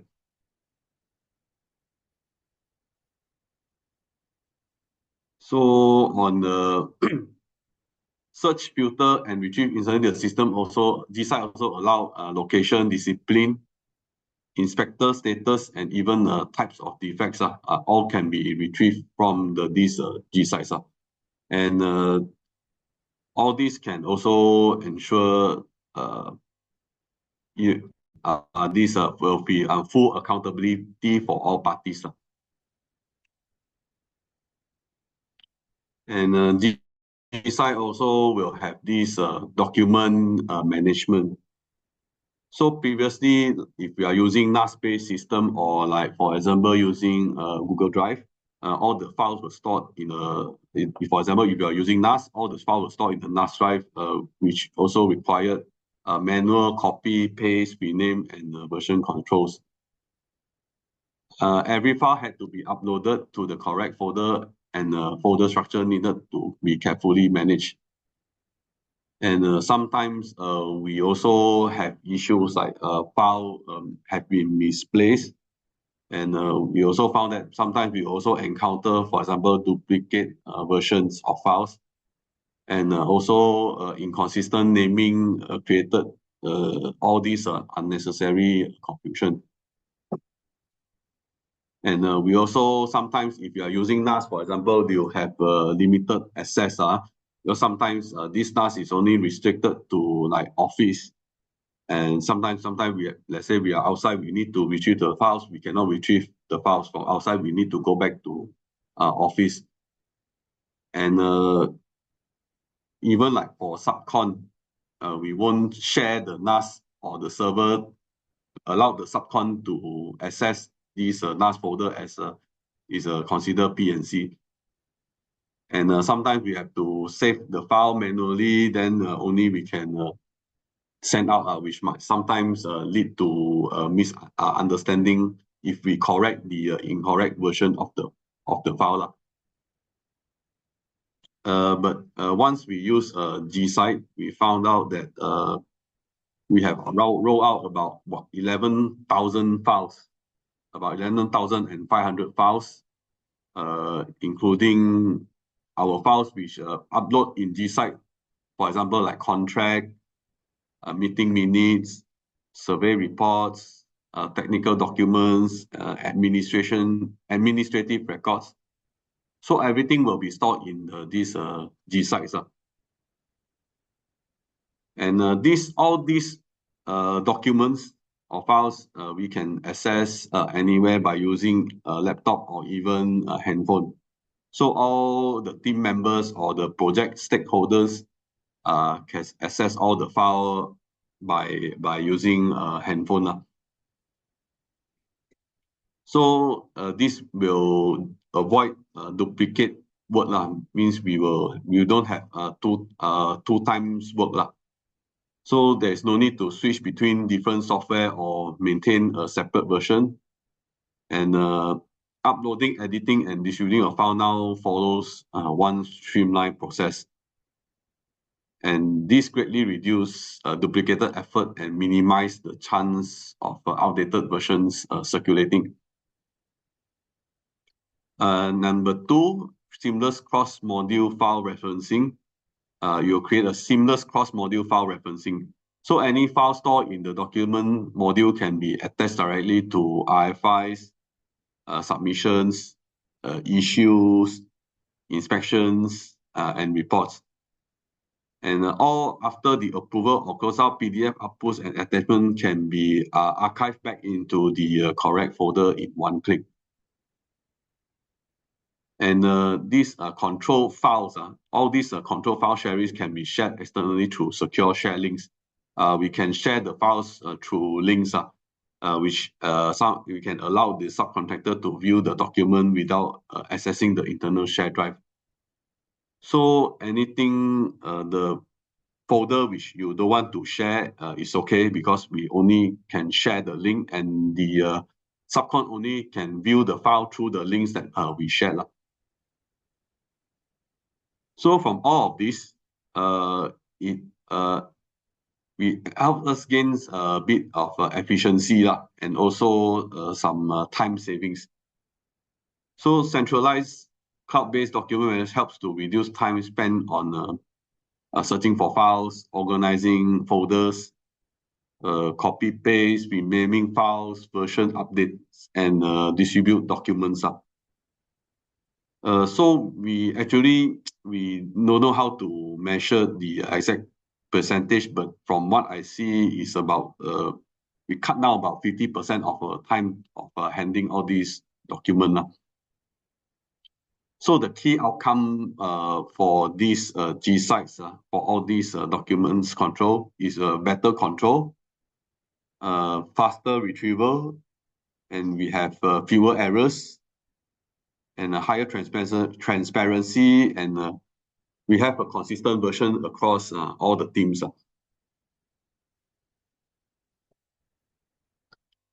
And for site records, so previously on traditional records, site diary records, we always encounter issues like site diaries missing, or even not written, or not even recorded the site diaries.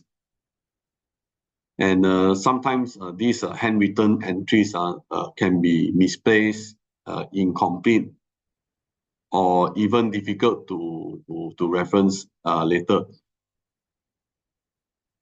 And for these photos records, site, like each team, we have each personnel, like for example, site engineers, and we have QA, QC, and we have supervisors, because all take photos on their own phone.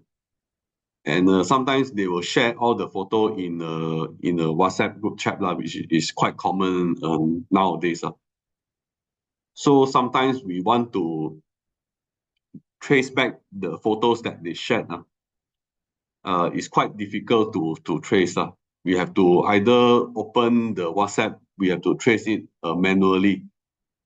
it don't have a kind of naming or sorting in this system. And this also creates a slow and tedious progress report compile to compile the progress report. So monthly progress report previously we take about 3 to 5 days to compile. And we also had to manually key in the summary in the progress report, like submission, RFIs, site diaries, inspections, and progress photos. And each time of this PDF, we have to be arranged one by one, and it makes the process quite time consuming. And with GSite, this site record, now our daily record, we are using GSites to record it. So this team can now, my current team now register the site diary almost every day. So there is no missing records. And this site diary can be made directly from even mobile phone. And all can be reviewed or managed through the web. And this site diary also can link to like photos, issues, and inspection on the same day, which creates a complete traceable record of daily site activities and events. And our site photos now also has been taken through GSites and is uploaded to GSites. So there'll be no more importing, naming, or organizing manually. And all the photos are automatically sorted by the date and can be filtered easily.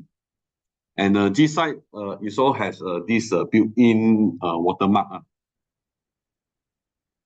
So these watermarks is already in the GSite cameras. So each time we take the photo, it will show the time and location, and it will go directly to the project folder. So this one, so in order, because sometimes you take photo, it sometimes will be for like, we will have many times of photo. We will have progress photo, then some is for the defects. So in order to don't have this issue, we actually split the photos in by album. So on the progress photo is only show for the progress. So for like defects, we will create another album is only show for the defects. So this automated progress report will be instant because all the site data already in the GSite, and if want to generate the report, it only takes about one click. And the report can be generated, take the data from like issues, the modular issues, photos, RFIs, submissions, site diaries, and inspection. So this also saves us a lot of time to manually compile all the files. And sometimes this report depends on the project you are using. So like for instance, my current project, since for the progress reports, we to be honest, we are still using the traditional method because it's subject to the stakeholders, like for example, the consultants or architect, they want to still use their template or their format. Nevertheless, if let's say you want to generate a summary, you still can generate a summary of this progress report.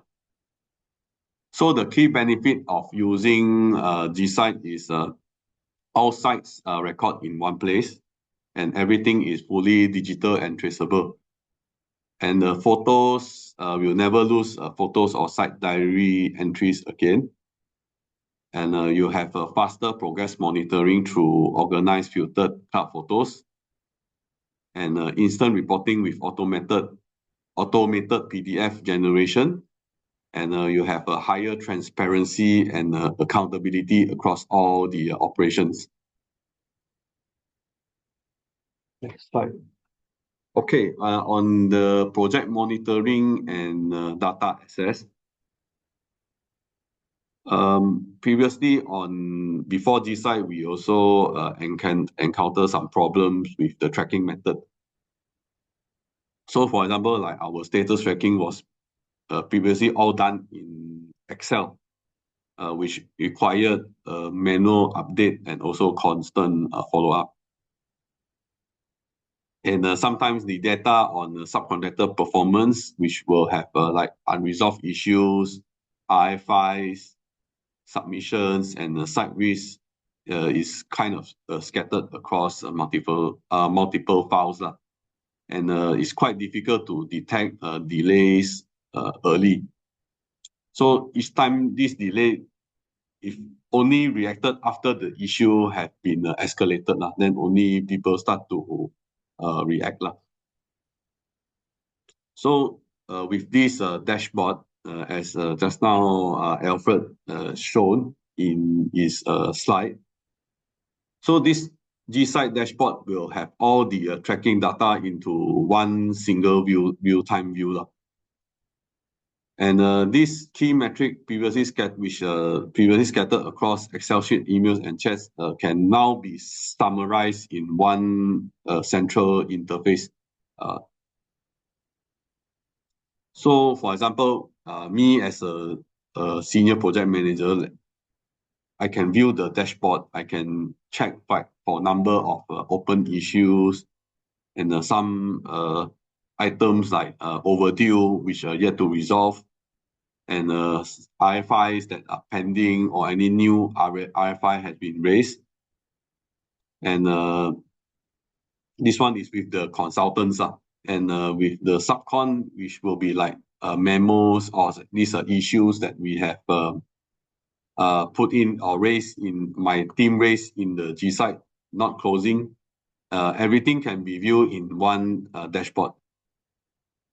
And these daily site diaries are being completed. So let's say I want to check a site diary, I can view in the dashboard whether the site diary had been lacking or has been updated. And the approval, submission, and progress status all can be viewed through this dashboard, the GSite dashboard. So it comes to this, as a project manager, I can make a proactive decision making instead of reactive. So with all these data available, I can identify the risk early before things escalated. So previously, before using GSite, I had to trace everything through like Excel or even check this email for any information that has been lacking. So now with GSite, I can check what are the things that obstruct my progress, and who is the responsible person to attend this issue, and what RFIs or submission already overdue, which the consultant have yet to approve or revert to us, and which work need further attention. Like for example, the issues that my team raised in the GSite, so I can know what are the things has been need further attention by me. So in this case, I will have a more faster and clearer decision support. So like for construction project managers need to understand whether the project is it going smoothly or is it any obstruction which obstruct the progress. So this is quite important, and it improves the our coordination, and it might even reduce delays, and I can also like strengthen my project control, overall project control. So these are the statistics that what I have come up these statistics from the G sites. So as you can see, our drawing has been accessed almost about 1,800 times, and documents about 11,652, almost every day. And BIM models about every 2 weeks. So it means that this platform has been accessed by my team and also the stakeholders. Is almost daily they access this G site. Thanks. So last but not least, before we end the slide and my presentation, so on the advice for let's say Indonesian team, the contract, the main con or the consultants in the Indonesia. So for construction nowadays, things are moving faster with the technology and everything. So choose a tool built specifically for construction sites. So general support purpose tools like OneDrive or NAS Installer are not built for construction workflows. It's more on storage. It's not for construction workflows. Construction projects require things need to move faster and efficiently. So mobile apps is now is the way for mobile apps to use on site. And drawing management with version controls, issue tracking, submission and approvals, and site inspection and QA/QC. So this platform is you need a platform for a dedicated construction management in the project. The purpose is to build these tasks efficiently and reliably. So you need to choose a tool designed for construction. And this one is in order to avoid any slowdown and also create a stronger digital foundation. So all these number 2 as an advice, because it's not easy to implement something new in the project, especially involves a lot of stakeholders. So you can start small, start small and scale progressively. You no need to straight away implement the whole process. So you can start step by step, because changes need time. Rome is not built in one day, so you need time to build things. So you can select a pilot project to use the G site to start small. So you may even start like using document, drawing, site diaries, photos, and before slowly you can expand into RFI, submittals, issues, QA/QC, and inspections. And this need to be you need to have a standardized internal workflows. Then after that, you gradually roll out across all platforms once the team become more familiar with this platform. And this step-by-step approach could ensure a smoother adoption in order to achieve long-term success. And thirdly, partner with a technology provider. Golden so far, not even Golden, I mean for advice. As for example, Golden, now we are working together with them for using this G site. So you need to have a good partnership with this provider, technology provider.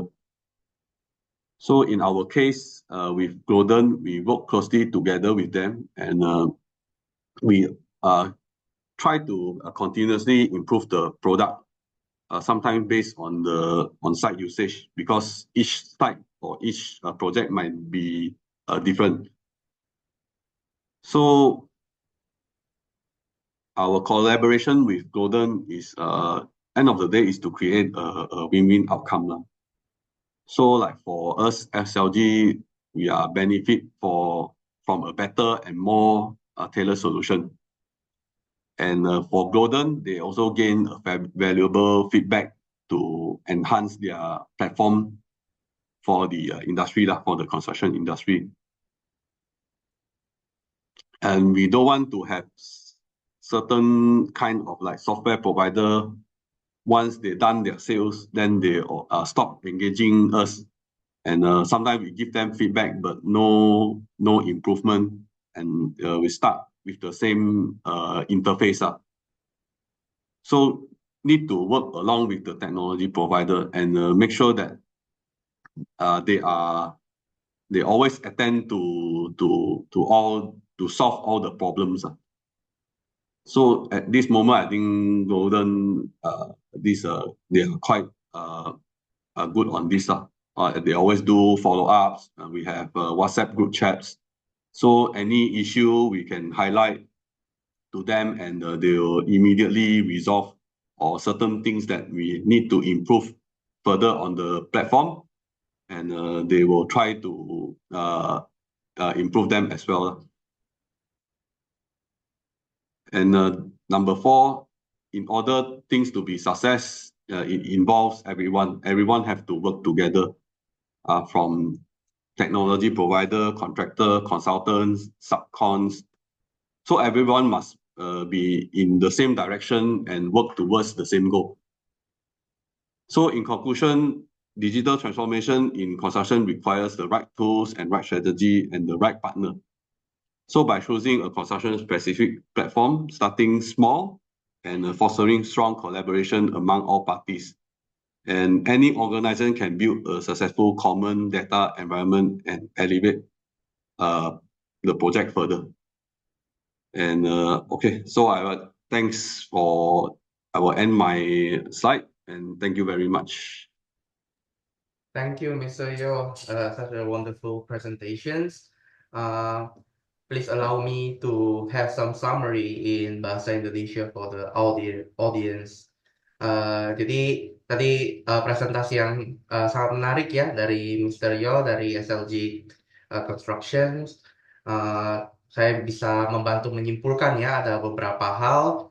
Yang pertama adalah bagaimana sebelumnya mereka sebelum menggunakan G-Site itu adalah menggunakan NAS sistem ya, NAS ataupun menggunakan Google Drive, dan dokumennya itu adalah file base ya, jadi masih harus di print, di markup, lalu nanti di email, tidak kolaboratif gitu. Terus isu-isu lapangan itu dikirim via WhatsApp, dan mungkin sulit di track gitu ya. Nah, kemudian ketika mereka mencoba untuk memulai menggunakan G-Site, dimulai dari 3 tahap ya. Jadi pertama dari internalnya dulu, internalnya lancar dulu, baru dilanjutkan ke eksternalnya untuk approval, baru terakhir adalah mulai melibatkan subkontraktornya untuk melanjutkan silo informasi ke semua stakeholder. Sejauh ini informasi dalam G-Site untuk SLJ ada lebih dari 1.000 gambar, mulai dari tender, construction, shop drawing, berbarengan ditaruh di dalamnya. Kemudian secara gambar juga, BIM model juga itu diupdate setiap 2 minggu sekali di dalam G-Site-nya. Kemudian berkat gambar ini semua party bisa melihat gambar yang pasti yang terakhir dari dalam G-Site. Nah, terlebih dari itu juga RFI, sekarang mereka menggunakan G-Site untuk raise RFI-nya ke konsultan juga. Markup-nya langsung dikerjakan di dalam G-Site. Kemudian ada improvement sekitar 30% untuk submittal atau approval, yang sebelumnya 14 hari, sekarang mungkin bisa diselesaikan dalam 10 hari. Dan tadi saya juga menangkap salah satu important point ya dari Mr. Yo, yaitu hal ini membantu reduce unnecessary delays ya. Jadi keterlambatan yang sebenarnya itu tidak penting gitu ya, yaitu misalnya untuk approval dokumen. Dan ini membantu mereka untuk meningkatkan efisiensi quality control by 30% karena rekodnya sekarang rapi. Sejauh ini mereka punya 170 template lebih, 500 checklist yang sudah dikerjakan dari G-Site, dan juga lebih dari 310 defect records di dalam G-Site. Dan mereka sekarang cuma butuh waktu 10 seconds, 10 detik untuk raise suatu isu yang bisa di-track di kemudian hari. Nah, ini case study mereka. Sebelumnya mereka butuh waktu kurang lebih 1 bulan untuk mengcompile defect-defect di lapangan. Kemudian sekarang cuma 1 minggu ya, hanya 1 minggu untuk di-complete, untuk kemudian dikirimkan ke subkontraktor. Nah, eh, saat ini juga lebih dari 2.000 foto sudah diupload, 460 site diary, 11.000 files, dan seterusnya yang sudah ada di dalam aplikasi G-Site-nya. Jadi penggunaan yang sangat baik ya dari SLG. Lalu ada beberapa advice juga ya untuk pengguna baru gitu ya. Jadi yang pertama kita memerlukan dedicated construction platform ya untuk memenuhi kebutuhan di project dan ensure good project progress ya. Kita mulai dari kecil dulu, nanti kalau sudah lancar kita scale up dan juga kita perlu melihat provider sebagai partner gitu ya. Dan semua orang harus terlibat di dalamnya, punya visi yang sama, punya arah yang sama, dan juga harus bekerja sama ya. Satu presentasi yang bagus dari Mr. Rio. Bapak Ibu boleh kasih tepuk tangan virtual ya. Di bawah itu ada reaction, boleh diklik reactionnya, kasih reaction. Tadi saya lihat udah banyak yang kasih reaction juga ya, bisa ditaruh di situ. Eh, Kemudian kalau Bapak Ibu ada pertanyaan ya, mungkin kita akan tutup nanti sesinya di jam 12 waktu Indonesia. Bapak Ibu kalau ada pertanyaan boleh dituliskan di kolom Q&A atau chat. Nanti kami akan membantu mentranslate. Mungkin saya akan bertanya on behalf of Glodon, ada beberapa pertanyaan gitu ya untuk diskusi saja.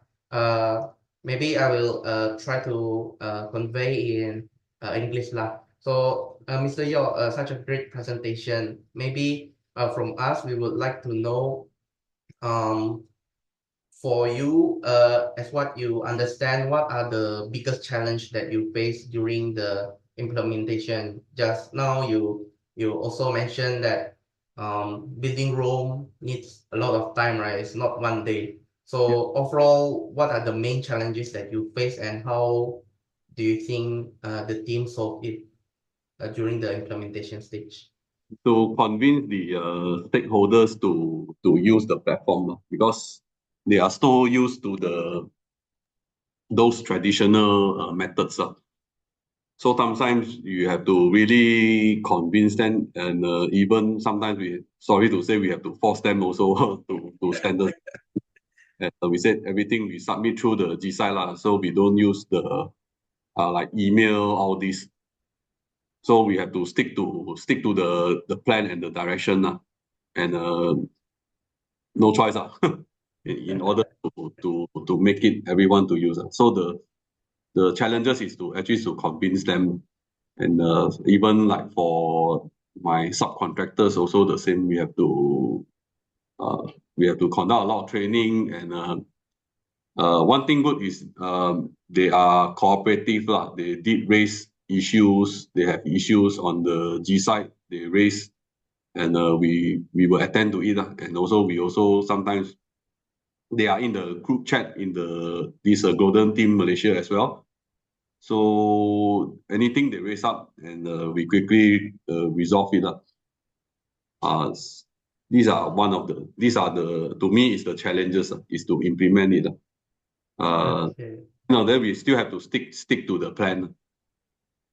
Okay, so main challenges are making them to adopt new system, yeah, even after, I believe, after they adopt and once everyone comfortable around it, I think people start to feel the benefits of the platform, yeah. Yes, everything is the same lah. You have to, when you're not familiar, then you will not use this platform. You have to force them to use. Okay, great. And maybe another like question is like from your personal point of view as a project manager, how important is this document management for a project? And from your understanding, maybe you have some experience, like how much or how big the impact can be from these document management related issues. Document management is important, especially when it comes to my experience when it comes to something it might involve a legal case. So we need a lot of these records. So in my past experience, when these records, when the company, when I mean someone previous company lah, not SLG lah, when subcontractor they will some legal case, we need to check a lot of these, revert a lot of these records. So you need sometimes you need photos, even photos also no use. You need to have a timestamp as well, date and timestamp. So without this, you can't really prove in court. You can't really prove things. Because photos can be, can be fabricated. So with proper documentation and these files, these folder, so everything is traceable lah. So even like you can use phone to track, or even you can use laptop in one platform, everything is there. Or even the date is there and the responsible person. So in construction cases, usually is VO. Correct. Yeah, VO. We want to claim for VO because all these are monies, but consultants sometimes they try to avoid all this because it involves cost. But with this, we are able to track the date that they issue any revision drawings. Like sometimes the drawings they don't cloud also. It's claimable lah for all this lah. It's a norm lah. I believe in Indonesia also. I think facing Yes. the issue is the whole world is facing these issues. Yes. Previously, I was a site engineer for one consultant. It is exactly as you said, lah. The consultant tried to Yeah, maybe yeah. They try to mitigate the they VO. even they change the date also. It might happen as well. Oh, So GSI, is recorded lah, unless you didn't upload the drawings or anything or the submission lah. okay. So actually, also some kind of helping you as a contractor Yes, to protect yourself and mitigate the future risk. Yeah. yes, correct. Okay. So quite interesting. So Bapak Ibu, jika ada pertanyaan ya, boleh disampaikan via chat. Pakai bahasa Indonesia juga nggak apa-apa. I believe Mr. Yo also speak a bit of Malay. So not Boleh Melayu lah. cakap Melayu ya. Jadi nanti kami bisa bantu tanyakan juga on behalf of Bapak Ibu. Maybe last questions from my side is do you feel like as a project managers, although you just implemented it maybe recently, I don't think it's recently. So, do you feel like your focus is a little bit lower on administrative work after using GSite compared to previously, and Yes, you can focus more on maybe on the problem on the project itself? yes. Even myself, it's not only my team that using. Even myself also. Sometimes the first thing I come to work is to log in this GSite. I will review like submitters, which is the submissions and the RFIs. What are the things still pending that required my further attention? Because sometimes consultants they might not reply the RFI on time. Even like you using GSite, they will still lag on it and they won't reply it lah. However, with this I can monitor. Then sometimes I also can check on my team. Why are these things still pending lah? For example, then they will give the feedback. Still need to further follow up from consultants. And like for submitters, for example, submission also, I can check whether my submission is approved or not approved. If not approved, then usually not approved, you cannot proceed further lah. And of course, it might delay as well. If the thing's not approved, then we cannot proceed further lah. So usually we'll use this as my bullet lah, as my bullet to counter that. If you don't approve, then you cannot proceed further lah. So usually for consultants, they will approve it immediately lah. If they find out everything is in order, then we'll approve it immediately. Rather than using the traditional method, you have to email, then we have to call them, and sometimes they say I'm not at office, I'm at meeting. So it minimize all this lah. And like I said just now, it's been recorded, the date, everything recorded. Then how many days they should reply, because for GSite, when we issue RFI, we will have certain dates that they have to reply in 14 days or even 7 days. If it's urgent, they have to reply within that date. But if they exceed it, then it starts to delay. So we can use this as our evidence to claim for any EOT lah. So these are all this. It's easier lah. If you compare to previous, you have to check in manually the date, everything. Then we have to calculate how many days that they delay us. Previously, we are all using Excel, and we have to key in manually. We have to search all the documents. We have to sort them. Then we have to key in using Excel manually. And with this, at least they show how many days has been delayed. So it's straightforward for this one. How many days? 7 days, 10 days. You didn't reply my RFI. Now it's already hit the critical path. Then it's been delayed. These are the examples. Great. Happy to hear that. So maybe let me allow to give a quick summary for the audience. Jadi Mr. Rio barusan sharing tentang apa challenge paling besar selama penggunaan GSite ini, yaitu mungkin membuat pihak-pihak eksternal untuk ikut dan menggunakannya.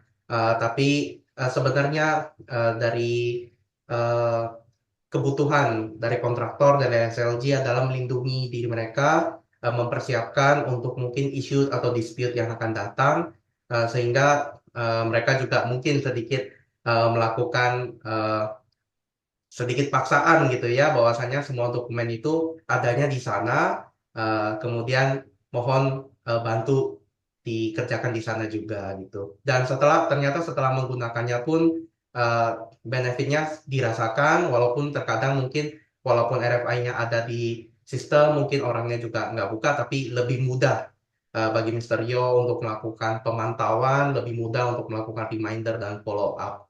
Dan benefit ini juga dirasakan langsung sebagai PM. Barusan beliau menyampaikan pertama kali yang dikerjakan itu login GSite, kemudian melihat ada isu apa aja yang bisa di-tackle duluan gitu berdasarkan data-data yang ada di dalam GSite-nya. Jadi tidak hanya membantu tim, tapi juga membantu beliau sebagai project managers.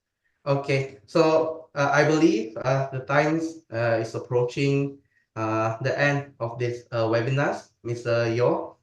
I sincerely want to congratulate you on the success implementation on your project, as I also involved in GSite implementation as well, and we both know it is quite challenging, but you successfully implemented it and can have GSite help your team and your project. So wish you success with your career, and also for your project and for the SLG construction. Thank you for the sharing, Mr. Yo. Thank you. No problem. Terima kasih. Terima kasih. So, terima kasih Bapak Ibu semuanya. Kita sudah sampai di penghujung acara.